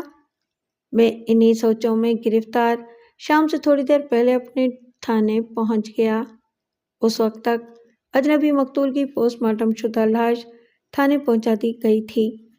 ملک صاحب، میں نے کاغذات پر دستخط کر کے یہ لاش وصول کر لی ہے، حوالدار نے مجھے اپنی کارکردگی سے آگاہ کرتے ہوئے بتایا۔ باقی کا کام آپ دیکھ لیں۔ اس بندے کا اس ایڈریس سے کوئی تعلق واسطہ نہیں ہے جو اس کی جیب سے برآمد ہوا تھا۔ میں نے ایک بوجھل سانس خارج کرتے ہوئے کہا، میرا لاہور والا دورہ بے فائدہ ثابت ہوا ہے۔ کسی فوٹوگرافر کو بلا کر اس لاش کی تصاویر بنوانا ہوں گی تاکہ اس نامعلوم مقتول کی شناخت اور تلاش کی مہم کا آغاز کیا جائے۔ اور لمحاتی توقف کر کے میں نے ایک گہری سانس لی اور پھر ان الفاظ میں اضافہ کیا، پوسٹ مارٹم شدہ لاش کو ہم یوں تھانے میں نہیں رکھ سکتے، موسم کی حدت سے اس کا حشر خراب ہو جائے گا اور ہمارے تھانے کی فضا میں ناگوار سی بدبو پھیل جائے گی۔ میرے خیال میں اسے واپس اسپتال بھیجنا ہوگا۔ وہاں کے سرد خانے میں یہ گلنے سڑنے سے محفوظ رہے گی، اور جب اس کا کوئی بالی وارث سامنے آئے گا تو ہم اسے اسپتال سے منگوا لیں گے۔ میں آپ سے اتفاق کرتا ہوں ملک صاحب، حوالدار تائیدی انداز میں گردن ہلاتے ہوئے بولا۔ اس لاش کو اسپتال میں ہی رہنا چاہیے، باقی میرے خیال میں فی الحال کسی فوٹوگرافر کو بلانے کی ضرورت نہیں ہے۔ اسپتال والوں نے ہمارا کام آسان کر دیا ہے۔ میں کچھ سمجھا نہیں۔ میں نے سوالیہ نظر سے حوالدار کی طرف دیکھا۔ آپ پوسٹ مارٹم کی ابتدائی رپورٹ والا لفافہ کھول کر دیکھیں، وہ پرمعنی انداز میں بولا۔ آپ کو آپ کے سوال کا جواب مل جائے گا۔ میں نے مذکورہ لفافے کو کھول لیا۔ اس میں پوسٹ مارٹم رپورٹ کے علاوہ مقتول کے چہرے کے 3 فوٹوگرافز بھی موجود تھے، جو کسی پولرائڈ کیمرے کی مدد سے بنائے گئے تھے۔ ایسے کیمرے فوری تصاویر تیار کرنے کے لیے استعمال کیے جاتے ہیں۔ میں نے حوالدار کی طرف دیکھتے ہوئے حیرت بھرے لہجے میں استفسار کیا۔ اسپتال والوں نے یہ سروس کب سے دینا شروع کی ہے؟ ایسی کوئی بات نہیں ہے ملک صاحب، حوالدار نے معتدل انداز میں بتایا۔ دراصل وہاں ایک ڈاکٹر کا کوئی دوست آیا ہوا تھا جو باہر کے کسی ملک سے ایک پولرائڈ کیمرہ لے کر آیا تھا۔ ڈاکٹر اور اس بندے میں فوٹوگرافی پر بات ہو رہی تھی۔ اسی وقت کانسٹیبل طارق محمود یہ لاش لے کر اسپتال پہنچا۔ بس ڈاکٹر کے اس فوٹوگرافر دوست نے اس اجنبی مقتول کے چہرے کی بھی 3 تصاویر بنا ڈالیں۔ یہ ساری باتیں مجھے لاش کے ساتھ آنے والے اسپتال کے اسٹاف کے ایک بندے نے بتائی ہیں۔ بہت خوب، میں نے سرسری انداز میں کہا اور پوسٹ مارٹم کی ابتدائی رپورٹ کا مطالعہ کرنے لگا۔ اس رپورٹ کے مطابق اس نامعلوم مقتول کی موت 6 اور 7 اپریل کی درمیانی رات 6 سے 9 بجے کے درمیان واقع ہوئی تھی، اور اس کی ہلاکت کا سبب سر کے سامنے والے حصے پر لگنے والی وہی خطرناک چوٹ تھی جس نے اس بدنصیب کی کھوپڑی کو جھٹکا کر ہلا کر رکھ دیا تھا۔ میں نے ایک پرچے پر اسپتال کے نام درخواست لکھی کہ جب تک اس بندے کی شناخت نہیں ہو جاتی، برائے مہربانی لاش کو اسپتال کے سرد خانے میں رکھا جائے۔ اس درخواست کے ساتھ ہی میں نے لاش کو دوبارہ اسپتال پہنچانے کا بندوبست کیا، پھر حوالدار کو لے کر اپنے کمرے میں بیٹھ گیا۔ کھوجی عزیز جٹ اور کانسٹیبل ساجد علی ابھی اپنے مشن سے واپس نہیں آئے ملک صاحب، حوالدار نے انکشاف انگیز لہجے میں بتایا، لیکن میں نے آپ کا کام کر دیا ہے۔ کون سا کام؟ بے ساختہ میرے منہ سے نکلا۔ حوالدار نے حیرت بھری نظر سے مجھے دیکھا۔ کمال ہے ملک صاحب، آپ اتنی جلدی کیسے بھول گئے؟ اس نے کہا، لاہور جانے سے پہلے آپ نے میرے ذمہ ایک کام لگایا تھا، صفدر کی بیوی اور گمشدہ فرید کے خفیہ معاملات کا سراغ لگانا۔ اچھا وہ، میں نے جلدی سے کہا، میں بھلا اتنے اہم معاملے کو کیسے بھول سکتا ہوں؟ دراصل جب تم نے اس کا ذکر کیا تو اس وقت میرا دھیان کسی اور طرف تھا۔ خیر، ذرا دیر کو رک کر میں نے ایک گہری سانس لی اور کہا، تو بتاؤ ادھر کی کیا رپورٹ ہے؟ رپورٹ تو ایک دم پکی ہے ملک صاحب، وہ ٹھہرے ہوئے لہجے میں بولا، لیکن اس میں وہاں کے وسنیکوں کی رائے کا ملا جلا رجحان پایا جاتا ہے۔ اس کا کیا مطلب ہوا دلاور حسین؟ میں نے الجھن زدہ لہجے میں دریافت کیا۔ اس امر کی تصدیق تو ہو گئی ہے کہ صفدر کی حسین بیوی اور فرید کے بارے میں لوگ معنی خیز اور مشکوک خیالات رکھتے ہیں، وہ وضاحت کرتے ہوئے بولا، لیکن ان میں سے اکثر کی رائے یہ ہے کہ فرید نہیں بلکہ صفدر کی بیوی اس معاملے میں زیادہ ملوث ہے۔ تو تم یہ کہنا چاہ رہے ہو کہ صفدر کی بیوی فرید میں دلچسپی رکھتی ہے؟ میں نے تصدیق طلب نظر سے دلاور حسین کی طرف دیکھا۔ اور فرید اس کی طرف مائل نہیں ہے؟ جی، گاؤں والوں کی اکثریت انہی خیالات کی حامی ہے، اس نے کہا۔ بس چند لوگ یہ سمجھتے ہیں کہ دونوں اس معاملے میں ملوث ہیں، جبکہ صفدر سب سے الگ سوچتا ہے۔ صفدر کی سوچ یہ ہوگی کہ اس کی بیوی بے قصور ہے، میں نے اظہار خیال کرتے ہوئے کہا، اور فرید خواہ ہاتھ دھو کر اس کی بیوی کے پیچھے پڑا ہوا ہے، اسی لیے وہ اکثر و بیشتر فرید کے منہ آتا رہتا ہے۔ جی بالکل، یہی بات ہے، وہ تصدیقی انداز میں بولا۔ مجھے لگتا ہے کہ صفدر ایک وہمی اور بد دماغ شخص ہے، وہ ایک غلط فہمی کو ذہن میں رکھ کر فرید کا دشمن بنا ہوا ہے۔ ایک بار فرید کا سراغ مل جائے، میں نے سوچ میں ڈوبے ہوئے سنگین لہجے میں کہا، پھر میں صفدر کو بھی دیکھ لوں گا اور اس کی بدمستی کو بھی۔ میں نے فرید کی بیوی رضیہ تک آپ کے بلاوے کا پیغام پہنچا دیا ہے، وہ کل صبح یہاں آئے گی، حوالدار نے بتایا۔ رضیہ حد درجہ پریشان ہے۔ اسے پریشان ہونا بھی چاہیے، میں نے معتدل انداز میں کہا۔ فرید رضیہ کا شوہر اور اس کے بچوں کا باپ ہے، اور ان کا کفیل بھی۔ اس کی پراسرار گمشدگی کوئی معمولی واقعہ نہیں ہے دلاور حسین۔ حوالدار نے اس بات میں سر ہلانے پر اکتفا کیا۔ ہمارے درمیان گفتگو کا سلسلہ جاری ہی تھا کہ مغرب کی اذان ہونے لگی۔ اسی وقت کھوجی عزیز جٹ اور کانسٹیبل ساجد علی بھی اپنی مہم سے لوٹ آئے۔ کھوجی کے جھریوں زدہ چہرے کی بشاشت چیخ چیخ کر اس بات کا اعلان کر رہی تھی کہ وہ اس مشن سے کامیاب لوٹا تھا، لیکن یہ وہی لمحات تھے جب مؤذن نماز کی طرف بلانے کی صدا لگا رہا تھا۔ میں نے کھوجی عزیز جٹ کو چند منٹ انتظار کرنے کے لیے کہا تو اس کا مجلہ چہرہ ایک دم بجھ سا گیا۔ وہ مجھے بہت کچھ بتانے کے لیے بےتاب ہو رہا تھا، مگر حکم ربی کی تعمیل سے پہلے میں اس کی ایک نہیں سن سکتا تھا۔ میں اپنی کرسی سے اٹھا اور مغرب کی نماز ادا کرنے کے لیے دوسرے کمرے میں چلا گیا۔ 9 اپریل کا دن اس ماہ کا سب سے مصروف دن تھا۔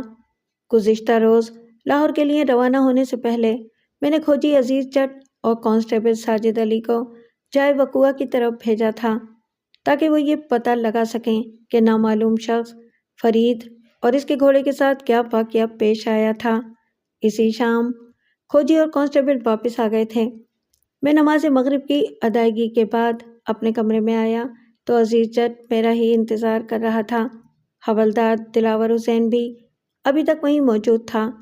کھوجی کے چہرے کی چمک نے مجھے یہ تو بتا دیا تھا کہ اس کے پاس میرے لیے کوئی سنسنی خیز بھڑکتی ہوئی خبر ہے۔ جب میں واپس آیا تو اس نے فاتحانہ انداز میں کہا، ملک صاحب، میں نے بڑا خاص قسم کا کھرا نکالا ہے، آپ سنیں گے تو دنگ رہ جائیں گے۔ تو انتظار کس بات کا؟ میں نے معتدل انداز میں کہا، شروع ہو جاؤ۔ جس مقام پر فرید کا ٹانگا ایک سائڈ پر الٹا ہوا ہے وہاں میں نے ایک گھوڑے کے سموں کے نشانات دیکھے ہیں۔ وہ واقعتاً شروع ہو گیا، اور وہ کسی اور کے نہیں بلکہ گمشدہ فرید کے لاپتہ گھوڑے کے قدموں کے نشانات ہیں۔ تو تم مجھے یہ بتانے کی کوشش کر رہے ہو کہ… ایک فوری خیال کے تحت میں نے قطع کلامی کرتے ہوئے کہا، فرید نے اپنی سواری کو موت کے گھاٹ اتارا، گھوڑے کو ٹانگے میں سے نکال کر اپنے ٹانگے کو پہلو کے بل الٹا کیا اور گھوڑے پر سوار ہو کر کہیں چلا گیا۔ پہلے مجھے بھی ایسا ہی لگا تھا ملک صاحب، وہ رسان بھرے لہجے میں بولا، لیکن جب میں نے گھوڑے کے قدموں کے نشانات کے سائز اور زمین پر ان کے سبت ہونے کی گہرائی پر غور کیا تو ایک انوکھی حقیقت مجھ پر آشکارا ہو گئی۔ کون سی انوکھی حقیقت؟ میں نے سرسراتی ہوئی آواز میں استفسار کیا۔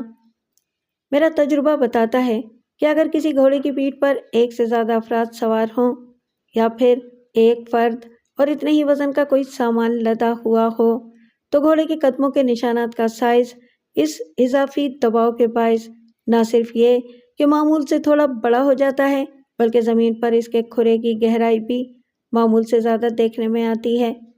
کھوجی عزیز جٹ کھرے کے تکنیکی پہلوؤں پر روشنی ڈالتے ہوئے وضاحتی انداز میں بولا، ایک بات تو طے ہے کہ اس گھوڑے کی پشت پر 2 افراد سوار تھے۔ عین ممکن ہے کہ نامعلوم قاتل نے اس نامعلوم شخص کو قتل کرنے کے بعد فرید کو کسی بھی طرح اپنے قابو میں کیا اور پھر اسے گھوڑے پر لاد کر وہاں سے نکل گیا۔ تمہاری بات میری سمجھ میں آ رہی ہے اور کم و بیش میں بھی کچھ اسی انداز میں سوچ رہا ہوں، میں نے تائیدی انداز میں گردن ہلاتے ہوئے کہا۔ مگر یہاں سوال یہ پیدا ہوتا ہے کہ قاتل فرید کو گھوڑے پر ڈال کر کہاں گیا ہے، اور اس سوال کا جواب صرف تم ہی دے سکتے ہو۔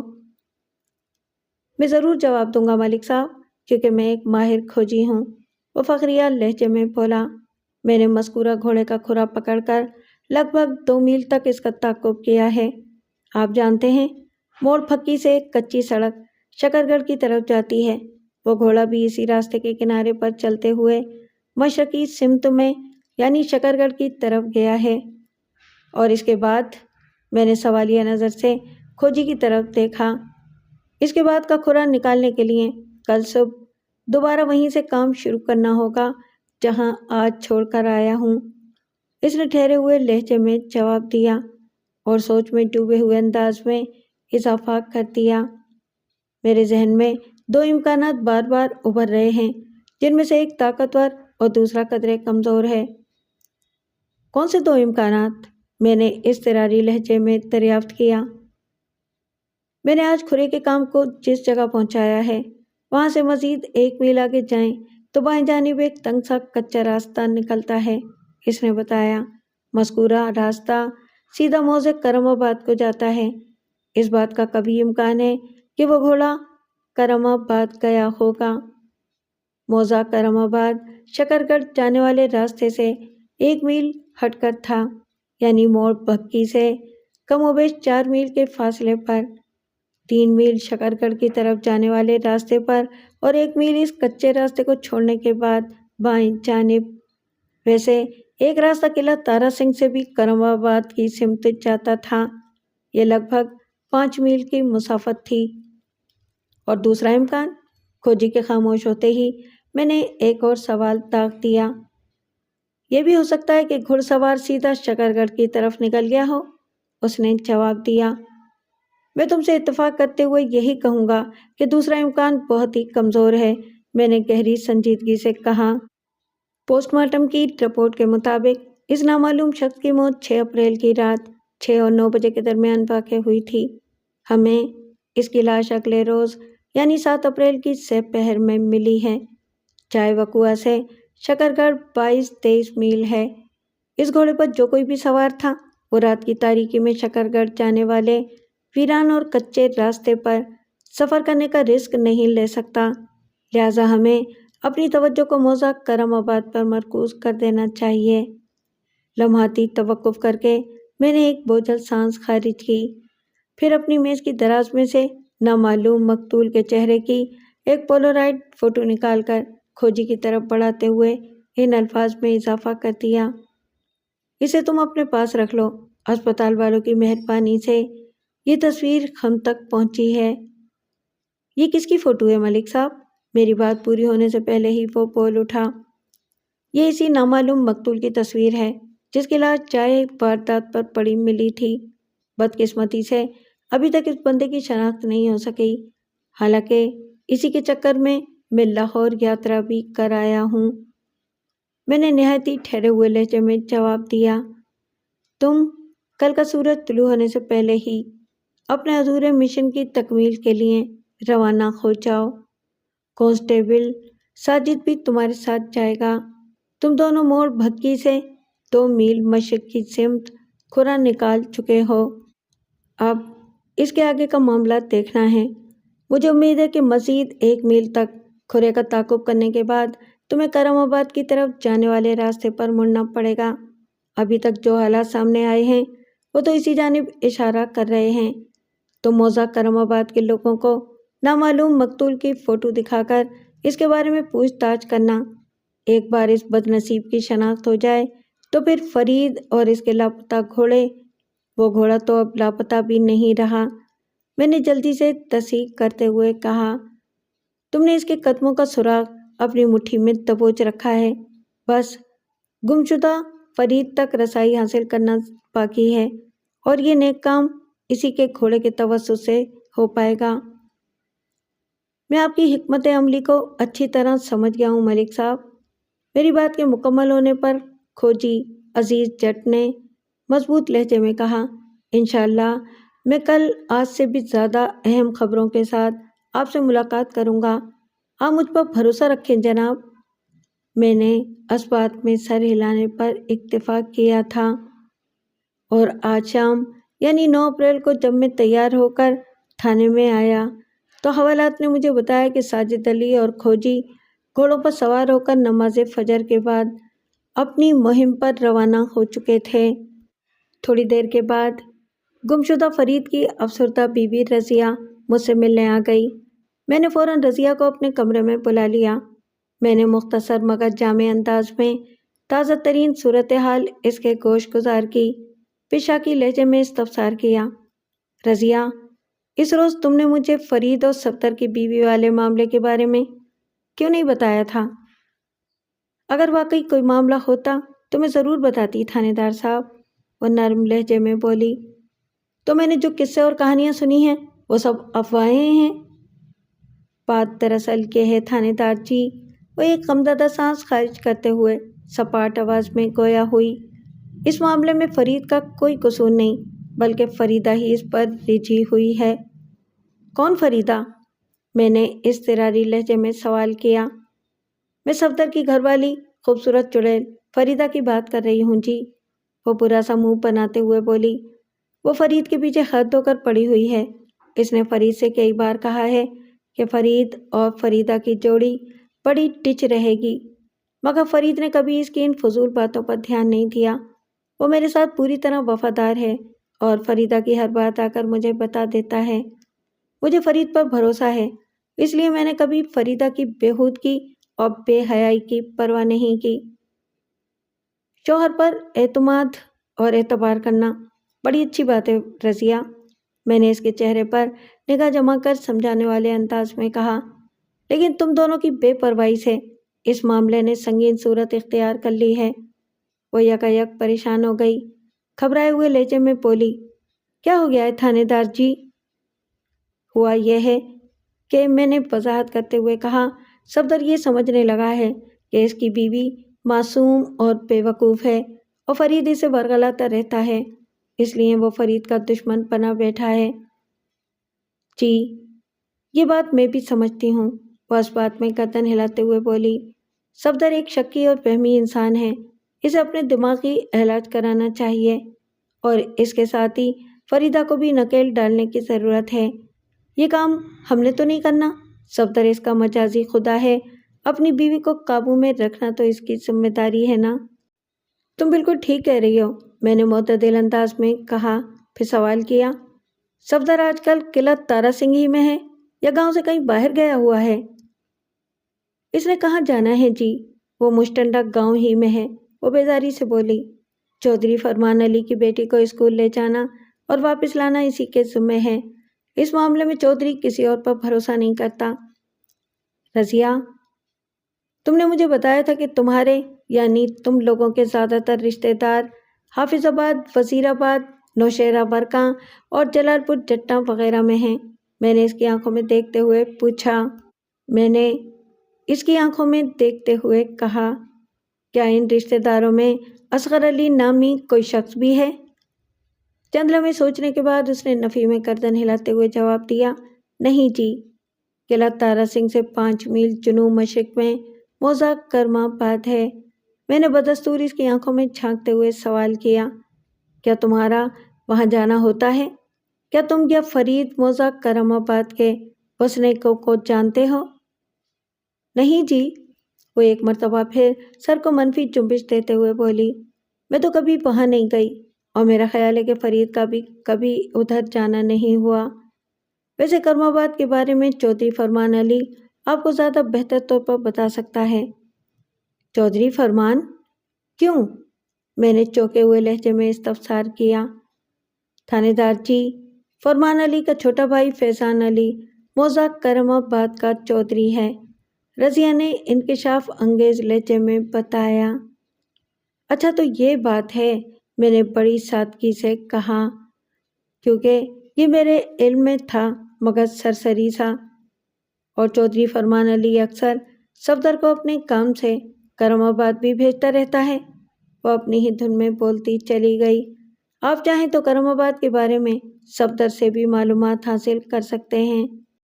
ٹھیک ہے، میں صفدر سے بات کروں گا، میں نے سرسری انداز میں کہا، پھر پوچھا، کیا تمہیں پتا ہے کہ فرید اپنے روٹ سے ہٹ کر بھی کوئی سواری اٹھا لیا کرتا تھا؟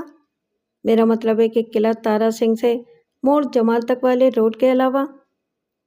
ہاں، کبھی کبھار ایسا بھی ہو جاتا تھا کہ وہ سائیڈ کی کوئی سواری اپنے ٹانگے میں بٹھا لیتا تھا، لیکن ایسا اسی وقت ہوتا تھا جب ٹانگا سالم ہو یعنی کہ کوئی ایک سواری کہیں جانے کے لیے پورا ٹانگا کرائے پر لے لے۔ میں سالم ٹانگے کا مطلب اچھی طرح سمجھتا ہوں رضیہ، میں نے معتدل انداز میں کہا۔ پکوا کی شام بھی کچھ ایسا ہی ہوا تھا؟ وہ سوالیہ نظر سے مجھے تکنے لگی۔ میں نے تمہیں بتایا ہے نا کہ فرید کے سائیڈ میں الٹے ہوئے ٹانگے کے نزدیک ہی مجھے ایک اجنبی شخص کی لاش بھی ملی ہے، میں نے ٹھہرے ہوئے لہجے میں کہا۔ اس بندے کو فرید نے 6 اپریل کی شام بس اسٹینڈ یعنی ٹانگا اسٹینڈ سے اٹھایا تھا۔ یہ میں نے پتہ چلا لیا ہے کہ اس شخص نے سالم ٹانگا لیا تھا، میں نے سدھیر خان سے حاصل ہونے والی معلومات کی روشنی میں کہا، اور وہ سواری فرید کے روزانہ کے روٹ سے ہٹ کر تھی۔ فرید کا ٹانگا موڑ بھکی سے شکر گڑھ جانے والی کچی سڑک پر مڑ گیا تھا اور لگ بھگ 1 فرلانگ اسی راستے پر آگے جانے کے بعد وہ حادثہ پیش آیا تھا۔ لمحاتی توقف کر کے میں نے ایک آسودہ سانس خارج کی اور پھر اجنبی مقتول کی ایک پولرائڈ فوٹو رضیہ کو دکھانے کے بعد ان الفاظ میں اضافہ کیا، یہ ہے وہ بدنصیب مقتول جس کے بارے میں معلومات حاصل کرنے کی غرض سے میں کل لاہور بھی گیا تھا، مگر یہ کام ہو نہیں سکا۔ کیا تم اس بندے کے بارے میں کچھ جانتی ہو؟ اس نے بغور مذکورہ تصویر کو دیکھا، پھر نفی میں گردن ہلاتے ہوئے بولی، نہیں جی، میں نے اس بندے کو کہیں نہیں دیکھا۔ ہمارے درمیان مزید چند منٹ تک گفتگو ہوتی رہی، پھر میں نے تسلی دلا سے اور ہدایات کے ساتھ رضیہ کو رخصت کر دیا۔ رضیہ کے جانے کے تھوڑی دیر بعد حوالدار دلاور حسین میرے کمرے میں آ کر مرجھائے ہوئے لہجے میں بولا، ملک صاحب، ایک بری خبر ہے۔ ایسا کیا ہو گیا دلاور حسین؟ میں نے چونکے ہوئے لہجے میں سوال کیا۔ بارش شروع ہو گئی ہے جناب، لگتا ہے کہ آج خوب جم کر میں برسے گا۔ یہ تو واقعی کوئی اچھی خبر نہیں ہے، میں نے تشویش بھرے انداز میں کہا۔ پتہ نہیں کھوجی کا کام کہاں تک پہنچا ہوگا۔ دوپہر ہونے والی ہے ملک صاحب، حوالدار نے معتدل انداز میں کہا۔ عزیز جٹ بڑا کائیاں اور تجربہ کار کھوجی ہے، مجھے یقین ہے کہ اس نے اب تک یہ تو پتہ لگا ہی لیا ہوگا کہ اس کا پکڑا ہوا کھرا سیدھا شکر گڑھ کی طرف گیا ہے یا پھر موزہ کرم آباد کی سمت مڑ گیا ہے۔ دلاور حسین، تم نے خاصی وزندار بات کی ہے، میں نے تعریفی انداز میں اس کی طرف دیکھا۔ وہ لوگ آج صبح سویرے ہی اپنے مشن پر روانہ ہو گئے تھے۔ گزشتہ روز کھوجی نے جہاں تک کھرا نکالا تھا وہاں سے صرف 1 میل آگے بائیں ہاتھ پر وہ راستہ ہے جو موزہ کرم آباد کی طرف جاتا ہے۔ اگر اتنا بھی پتہ چل گیا کہ کھرا کرم آباد کی سمت گیا ہے تو ہمارا کام آسان ہو جائے گا۔ میرا دل کہہ رہا ہے کہ آج کھوجی کوئی ایسا کھوج ضرور نکال لائے گا جس کے بعد اس کیس کی واضح شکل نظر آئے گی۔ اللہ کرے ایسا ہی ہو، حوالدار سوچ میں ڈوبے ہوئے لہجے میں بولا۔ حوالدار کی بارش والی پیشین گوئی درست ثابت ہوئی۔ کسی بھی کھوجی کو اپنے کام کے دوران میں سب سے زیادہ نفرت بارش سے ہوتی ہے، کیونکہ بارش کھرے کا سوا ستیہ ناش مار کر رکھ دیتی ہے۔ رضیہ سے کچھ نیا پتہ چلا ملک صاحب؟ حوالدار نے مجھ سے پوچھا۔ کچھ خاص نہیں، میں نے اپنے کمرے کی کھڑکی سے باہر مے کا نظارہ کرتے ہوئے جواب دیا۔ بس یہی کہ موزہ کرم آباد کے چودھری کا نام فیضان علی ہے اور وہ چودھری فرمان علی کا چھوٹا بھائی ہے۔ فرمان علی اکثر اپنے کام سے صفدر کو کرم آباد بھیجتا رہتا ہے۔ ہاں، میں نے بھی چودھری فیضان کا نام سن رکھا ہے، وہ اس بات میں گردن ہلاتے ہوئے بولا۔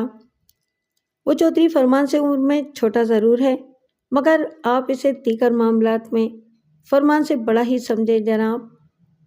میں کچھ سمجھا نہیں۔ حوالدار کے معنی خیز انداز کے جواب میں نے الجھن زدہ نظر سے اسے دیکھا۔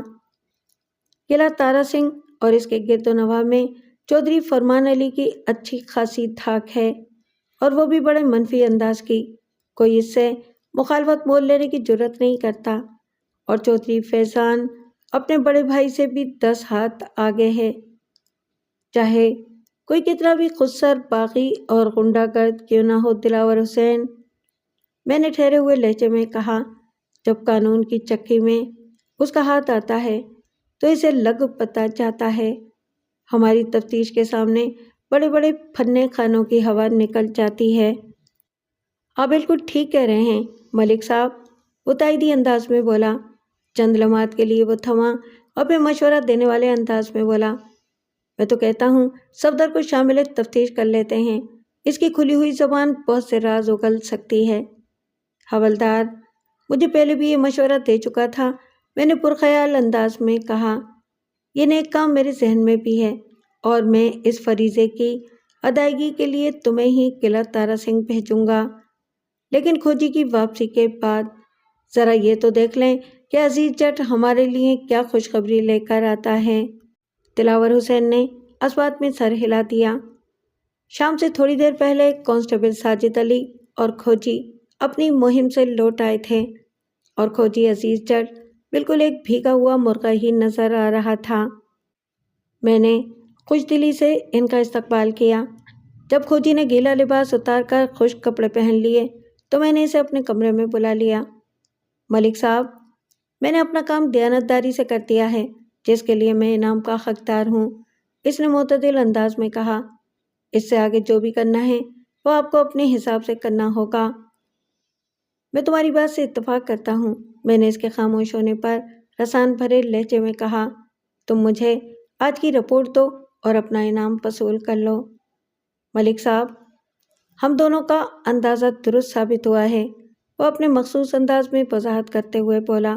میں نے آج اسی مقام سے اپنے کام کا آغاز کیا جہاں گزشتہ روز چھوڑا تھا۔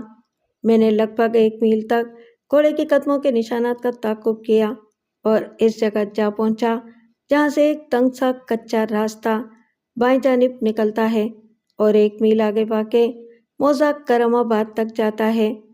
ہم دونوں کے خیال کے مطابق نامعلوم گھڑ سوار مذکورہ راستے پر ہی مڑا تھا، لیکن اسے بدقسمتی کہیں یا قدرت کی کوئی مصلحت کہ میں اس تنگ کچے راستے پر بمشکل 100 گز آگے گیا ہوں گا کہ اچانک بہت زور کی بارش شروع ہو گئی۔ تم نے اپنا کام سمیٹا اور واپس آ گئے۔ اس کے خاموش ہونے پر میں نے سپاٹ آواز میں کہا، کیونکہ بارش کے بعد تو کھرا نکالنا ممکن ہی نہیں رہا تھا۔ میں بھلا ایسے کیسے واپس آ سکتا تھا؟ اس نے شاکی نظر سے مجھے دیکھا۔ کیا آپ نے مجھے کوئی گاؤدی اور نکما کھوجی سمجھ رکھا ہے؟ ایسی بات نہیں ہے چاچا، میں نے نرم لہجے میں جواب دیا، وہ تو میں نے بس ایسے ہی کہہ دیا ہے۔ گرمی کھانے کی ضرورت نہیں، اور مجھے بتاؤ کہ اس کے بعد کیا ہوا؟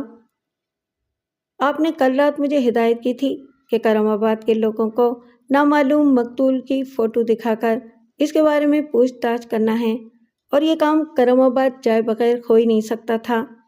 وہ خفگی کو تھوک کر ٹھنڈے لہجے میں بولا، سو میں اور آپ کا سپاہی بارش کی پرواہ کیے بغیر کرم آباد پہنچ گئے اور آپ کے حکم کے مطابق تفتیش شروع کر دی۔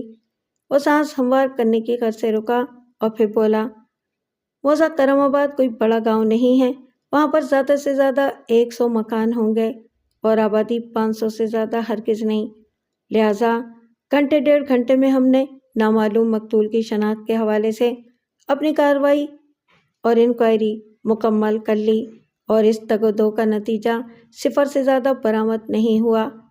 کرم آباد کا ایک بھی بسنیک مقتول کے بارے میں کچھ نہیں جانتا، لیکن ایک اچھی اور مفید بات یہ ہے کہ وہاں کے چند لوگوں نے بلیڈ کو پہچان لیا ہے۔ کون سا بلیڈ؟ بے ساختہ میرے منہ سے نکلا۔ میرے اضطراری سوال کے جواب میں کھوجی عزیز جٹ نے اپنے کرتے کی خشک جیب میں سے نامعلوم مقتول کی بھیگی ہوئی تصویر اور ایک بلیڈ نکال کر میرے سامنے میز پر رکھ دیا۔ اس بلیڈ پر نگاہ پڑتے ہی میں چونک اٹھا۔ وہ کوئی شیونگ بلیڈ نہیں تھا، بلکہ بلیڈ کی شکل کا ایک لاکٹ تھا اور زنجیر بھی اس کے ساتھ تھی۔ وہ بلیڈ اور اس کی زنجیر چاندی سے تیار کیے گئے تھے۔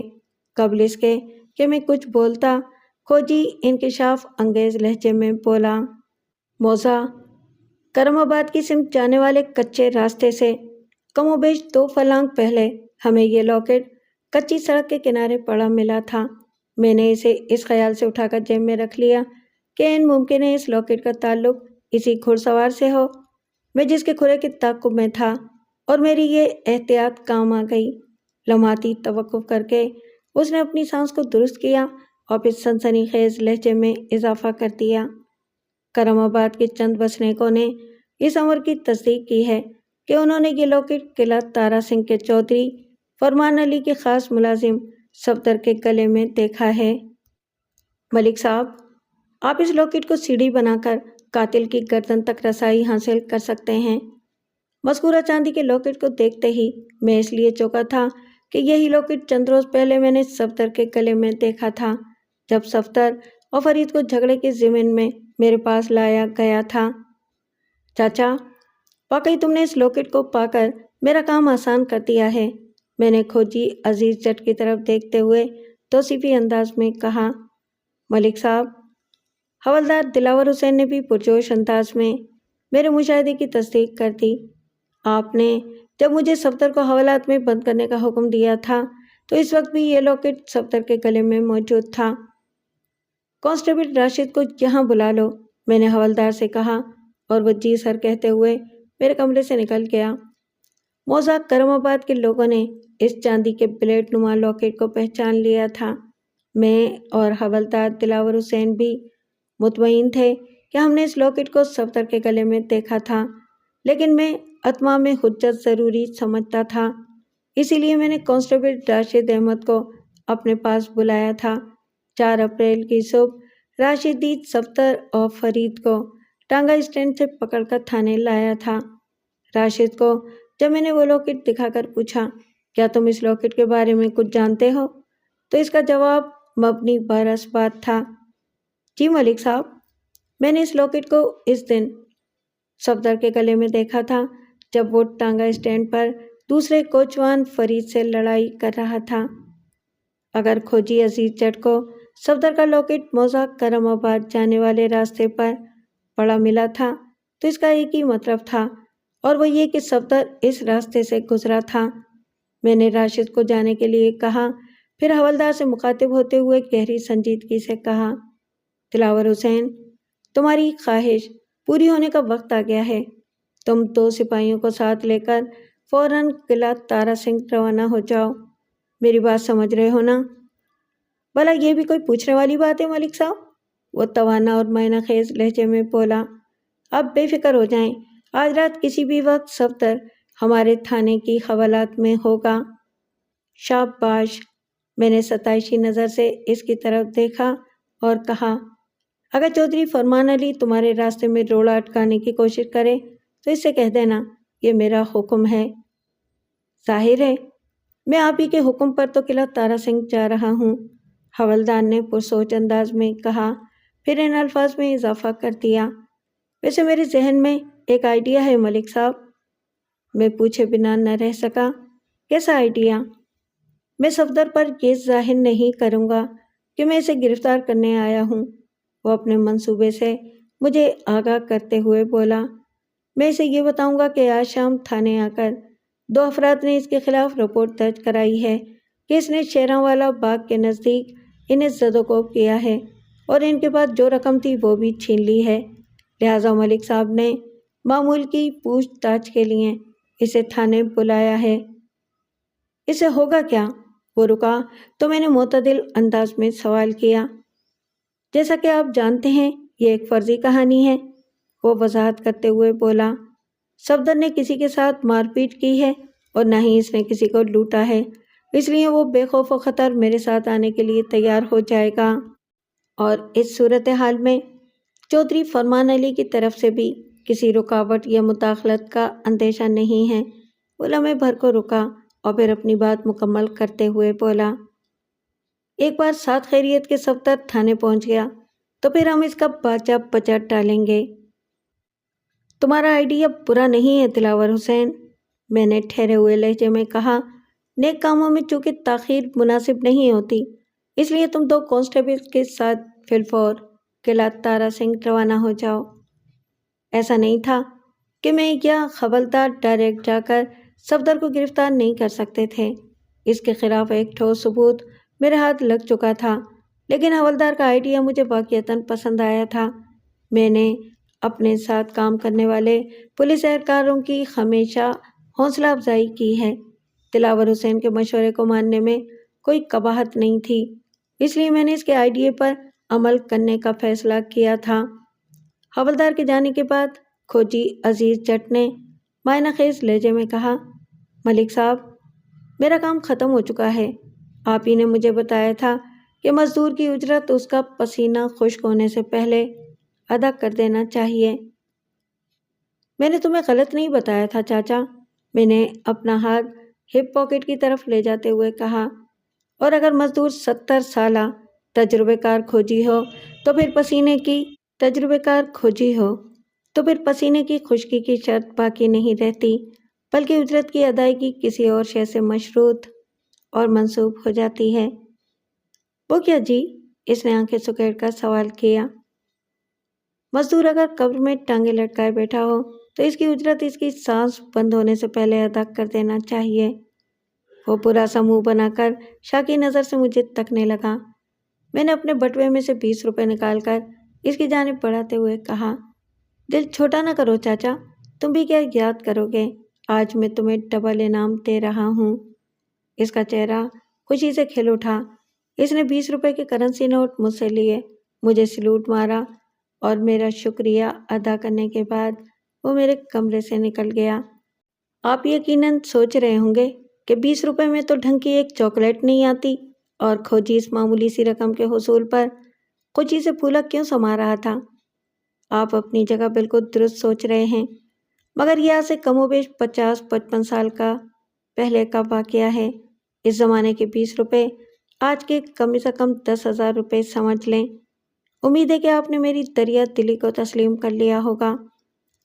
رات اپنے نصف سفر کو طے کر چکی تھی، مگر میں خلاف معمول ابھی تک جاگ رہا تھا، کیونکہ آج کی رات اس کیس کے نتائج کا اعلان کرنے والی تھی۔ تھوڑی دیر پہلے تک ٹرائل روم کی جانب سے صفدر کی اذیتناک فریادیں میری سماعت پر برابر دستک دیتی رہی تھیں، لیکن اب فضا خاموش اور ماحول سازگار ہو چکا تھا، جس کا مطلب تھا کہ حوالدار نے ایک ناکارہ ٹیپ ریکارڈر کو مرمت کے بعد بجنے کے قابل بنا دیا تھا۔ قلعہ تارا سنگھ میرے تھانے سے محض 3 میل کی دوری پر تھا۔ اس حساب سے جانے اور آنے کا کل فاصلہ 6 میل بنتا تھا۔ بذریعہ ٹانگا 6 میل کا فاصلہ طے کرنے میں زیادہ سے زیادہ 1 گھنٹہ لگ سکتا تھا، اور حوالدار دلاور حسین پھرتی کا مظاہرہ کرتے ہوئے ٹھیک 1.5 گھنٹے کے بعد صفدر حسین کو اپنے ساتھ لے کر تھانے پہنچ گیا تھا۔ گویا اس نے قلعہ تارا سنگھ میں زیادہ وقت برباد نہیں کیا تھا۔ تھانے پہنچ کر جب صفدر کو پتہ چلا کہ شیراں باغ کے نزدیک پیش آنے والے واقعے کی کہانی من گھڑت تھی تو وہ بفر گیا۔ آپ نے میرے ساتھ دھوکہ کیا ہے تھانے دار صاحب، وہ خفگی بھرے لہجے میں بولا، آپ کو اس کا نتیجہ بھگتنا پڑے گا۔ پہلے تم تو اپنے کالے کرتوتوں کے نتائج بھگت لو، اس کے بعد میرے بارے میں سوچنا، میں نے سنسناتے ہوئے لہجے میں کہا، اور میں نے تم سے کوئی دھوکہ نہیں کیا۔ جو جس قماش کا ہوتا ہے میں اس کے ساتھ ویسا ہی سلوک کرتا ہوں۔ ایک مجرم کو کسی بھی بہانے تھانے لایا جا سکتا ہے۔ تم نے اگر شیراں والا باغ کے نزدیک 2 بندوں سے مار پیٹ کر کے انہیں نہیں لوٹا تو اس سے کوئی فرق نہیں پڑتا، تمہارا جرم اس سے کہیں زیادہ سنگین ہے۔ اس کے چہرے پر ایک رنگ سا آ کر گزر گیا، مگر اس نے فوراً سے پیشتر خود کو سنبھال لیا اور برہمی سے بولا، آپ بار بار مجھے مجرم کیوں کہہ رہے ہیں؟ آخر میں نے کیا کیا ہے؟ میں نے نامعلوم مقتول کی پولرائڈ تصویر اس کو دکھاتے ہوئے درست لہجے میں دریافت کیا، اسے جانتے ہو؟ مذکورہ فوٹو کو دیکھ کر صفدر کی آنکھوں میں شناسائی کی چمک نمودار ہوئی، لیکن اگلے ہی لمحے اس نے کمال ڈھٹائی کا مظاہرہ کرتے ہوئے مجھ سے سوال کر دیا، میں اسے نہیں جانتا، کون ہے یہ؟ یہ وہی بدنصیب ہے جو 6 اپریل کی شام فرید کے ٹانگے پر سوار ہوا تھا، میں نے صفدر کی آنکھوں میں دیکھتے ہوئے کہا۔ اگلے روز اس کی لاش موڑ پھکی سے 1 فلانگ مشرق میں شکرگڑھ کی طرف جانے والی کچی سڑک کے کنارے پڑے ملی تھی۔ وہیں پر گمشدہ فرید کا ٹانگا بھی پہلو کے بل الٹا پڑا تھا۔ فرید اور اس کا گھوڑا ابھی تک لاپتہ ہیں۔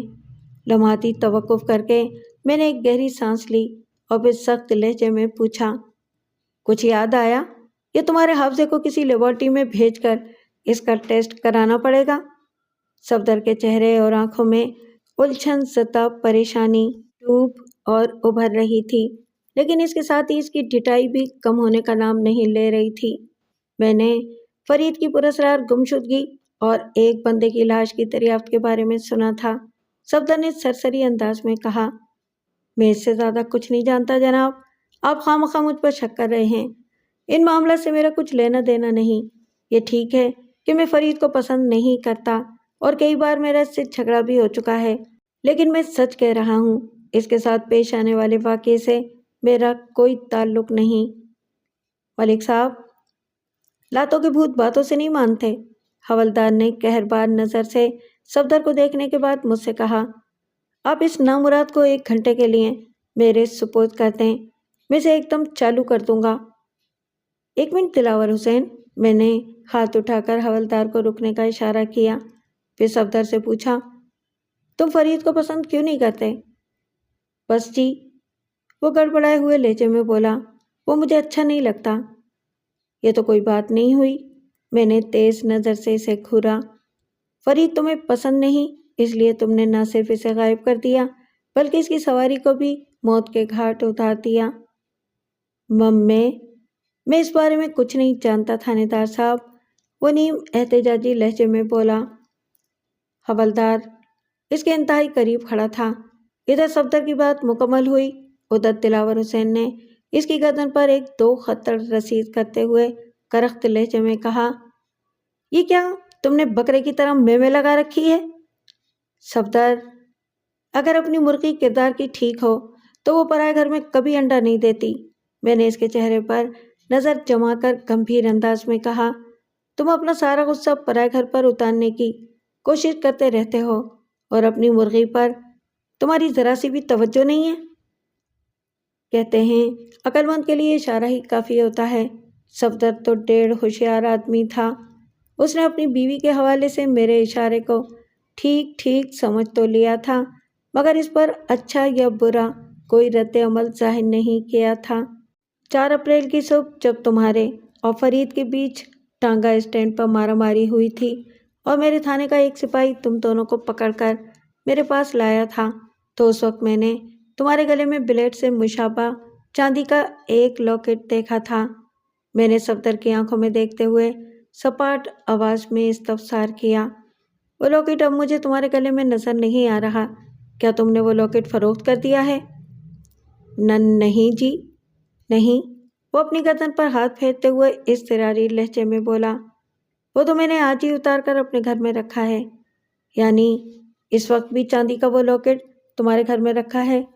میں نے بدستور اس کی آنکھوں میں جھانکتے ہوئے سوال کیا۔ ہاں جی، بالکل، وہ میرے گھر میں ہی ہے۔ پکا نا؟ میں نے اسے گھورا۔ 16 آنے سچ کہہ رہا ہوں جناب، وہ جلدی سے بولا۔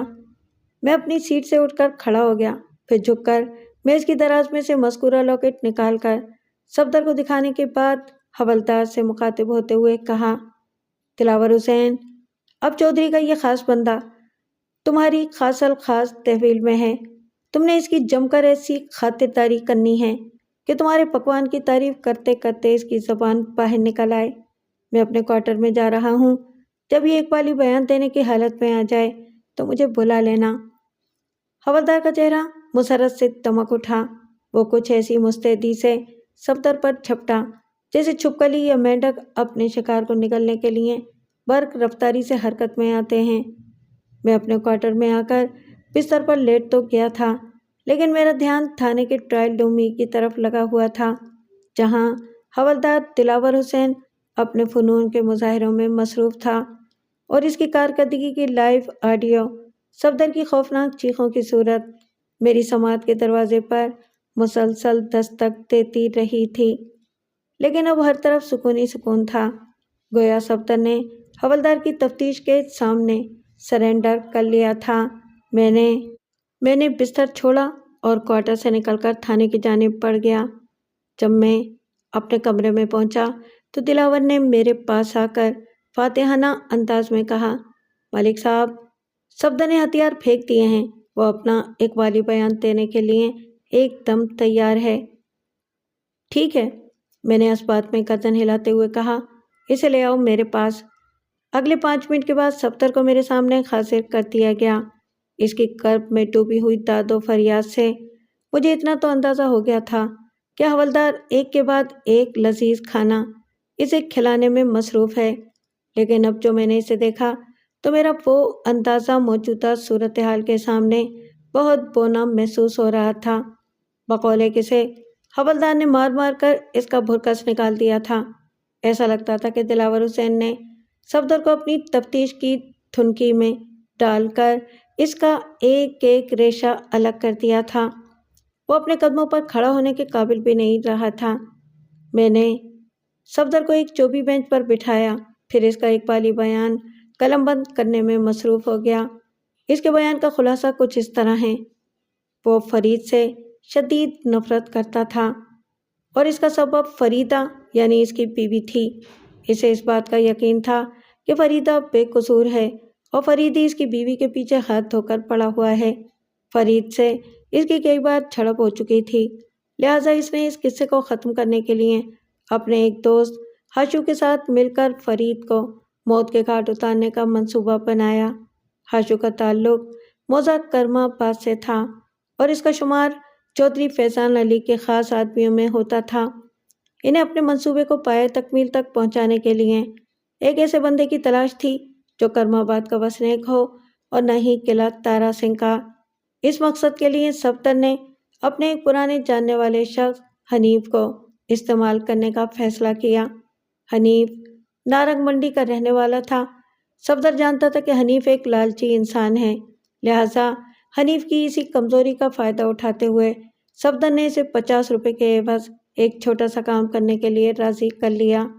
اس زمانے کے 50 روپے آج کے کم از کم 25,000 روپے سمجھ لیں، اور حنیف ایک لالچی اور حریص انسان تھا۔ صفدر کا بتایا ہوا کام اسے بہت آسان لگا۔ اس نے صاف ستھرا لباس پہن کر فرید کا سالم ٹانگا کرائے پر لینا تھا اور اسے بھکی موڑ سے تھوڑا آگے چلنے کو کہنا تھا۔ حنیف نے نہایت ہی ہوشیاری سے کام کر دیا۔ جب وہ فرید کے ٹانگے میں بیٹھ کر بھکی موڑ سے لگ بھگ 1 فرلانگ آگے آئے تو صفدر اور ہاشو نے انہیں گھیر لیا۔ قصہ مختصر، صفدر نے ہاشو کی مدد سے فرید اور حنیف کو قتل کر ڈالا، پھر ٹانگے میں جتے ہوئے گھوڑے کو کھول کر اس ٹانگے کو پہلو کے بل الٹا دیا اور وہ دونوں گھوڑے پر سوار ہو کر موزہ کرم آباد کی جانب روانہ ہو گئے تھے۔ ہلاک شدہ حنیف کی جیب میں ایک ایسا پرچہ رکھ دیا گیا جس سے لگے کہ وہ لاہور سے یہاں آیا تھا، اور فرید کے ٹانگے میں بیٹھ کر وہ موڑ پھکی سے کہیں آگے جا رہا تھا کہ فرید کی نیت بدل گئی اور وہ حنیف کو فنا کے گھاٹ اتارنے کے بعد اپنے گھوڑے پر سوار ہو کر کہیں نکل گیا وغیرہ وغیرہ۔ پولیس کی تفتیش کو غلط راستے پر ڈالنے کے لیے صفدر نے جو چال چلی تھی اس میں کئی خامیاں تھیں۔ یہ ٹھیک ہے کہ میں کسی نامعلوم اصغر علی کی تلاش میں لاہور یاترا کر آیا تھا، لیکن فرید کے حوالے سے صفدر نے جو تاثر قائم کرنے کی کوشش کی تھی وہ مجھے ہضم نہیں ہوا تھا۔ فرید بیوی بچوں والا ایک شریف النفس انسان تھا۔ وہ کسی سواری کو لوٹنے کی غرض سے اس کی جان لے سکتا تھا اور نہ ہی اپنی فیملی کو چھوڑ کر غائب ہو جانے کا تصور کر سکتا تھا۔ پھر سب سے بڑی بات یہ کہ ٹانگے کو پہلو کے بل الٹانا اکیلے فرید کے بس کی بات نہیں تھی۔ میں نے صفدر کے اقبالی بیان پر اس کا انگوٹھا لگوایا اور نفرت بھری نگاہ سے اسے گھورتے ہوئے سوال کیا، نارنگ منڈی والے حنیف کی لاش تو فرید کے الٹے ہوئے ٹانگے کے نزدیک پڑی مجھے مل گئی تھی۔ فرید کی لاش کے ساتھ تم لوگوں نے کیا کیا تھا؟ ٹانگے کو سائیڈ میں الٹانے کے بعد ہم نے مردہ فرید کو ٹانگے کی سیٹوں کے نیچے بنے ہوئے خانے میں فٹ کر دیا تھا۔ وہ صفا کی بھری ٹھٹائی سے بولا۔ میں تصور میں اپنا سر پیٹ کر رہ گیا کہ میرا اس طرف دھیان کیوں نہیں گیا تھا۔ صفدر نے جس خانے کا ذکر کیا تھا اسے آپ ٹانگے کی ڈکی بھی کہہ سکتے ہیں۔ آگے اور پیچھے کی سیٹوں کے نیچے ایک اچھا خاصا خلا موجود ہوتا ہے جس میں ٹانگے بان عموماً گھوڑے کا چارہ اور دوسرا چھوٹا موٹا سامان رکھتا ہے۔ اس خلا کے آگے اور پیچھے والے دونوں کھلے حصوں کو کسی جھالر نما تبیز کپڑے یا ریگزین کی مدد سے ڈھک دیا جاتا ہے تاکہ ڈکی میں رکھی ہوئی اشیاء باہر سے نظر نہ آئیں۔ دلاور حسین، میں نے حوالدار کو مخاطب کرتے ہوئے تہمانہ لہجے میں کہا، اس شیطان کو لے جا کر حوالات میں بند کر دو، باقی کا کام کل صبح انجام دیں گے۔ صفدر سہمی ہوئی نظر سے حوالدار کی طرف دیکھنے لگا، پھر روئے سخن میری جانب موڑتے ہوئے ملتجیانہ انداز میں کہا، تھانے دار صاحب، مجھے اس بندے کے حوالے نہ کریں، یہ بہت ہی ظالم و سفاک ہے، مگر تم سے زیادہ نہیں۔ میں نے دو ٹوک انداز میں کہا، تم چودھری فرمان علی کے خاص بندے ہو اور دلاور حسین میرے لیے بہت خاص ہے، لہٰذا ایک خاص کو دوسرے خاص کے پاس ہی خوش رہنا چاہیے۔ ویسے اب تمہیں میرے حوالدار سے ڈرنے کی ضرورت نہیں ہے۔ لمحاتی توقف کر کے میں نے ایک آسودہ سانس خارج کی اور پھر کہا، تم نے اقبال جرم کرنے کے بعد اپنا بیان قلم بند کرا دیا ہے، اب حوالدار تمہیں ہاتھ بھی نہیں لگائے گا، کیونکہ اگر تم اپنے بیان پر قائم رہے تو اس تھانے میں تمہارے لیے کوئی خطرہ نہیں ہے۔ اس کے چہرے پر بیک وقت اطمینان اور بے سکونی کے تاثرات نمودار ہوئے۔ اطمینان اس بات کا تھا کہ تھانے میں اس کی مزید دھلائی نہیں کی جائے گی، اور بے سکونی کا سبب یہ تھا کہ عدالت میں پتہ نہیں اس کے ساتھ کیا ہوگا۔ میں نے صفدر کو سوچ بچار میں غلطاؤں پیچان چھوڑا اور اپنے کوارٹر میں آ گیا۔ ایک معمولی سا سراغ بھی اگر پولیس کے ہاتھ لگ جائے تو پھر اسے اپنی منزل تک پہنچنے سے کوئی نہیں روک سکتا۔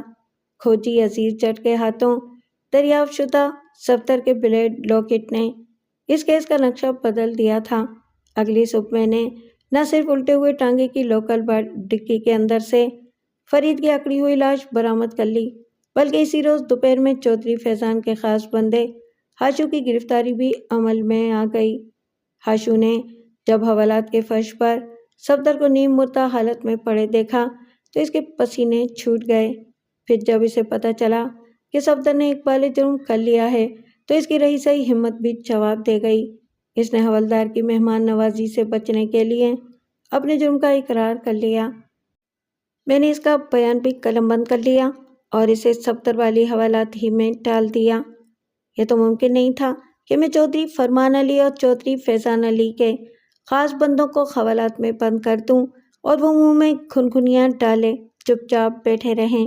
سپہر کے وقت چودھری برادران اپنے گماشتوں کی حمایت اور رہائی کے لیے تھانے پہنچ گئے۔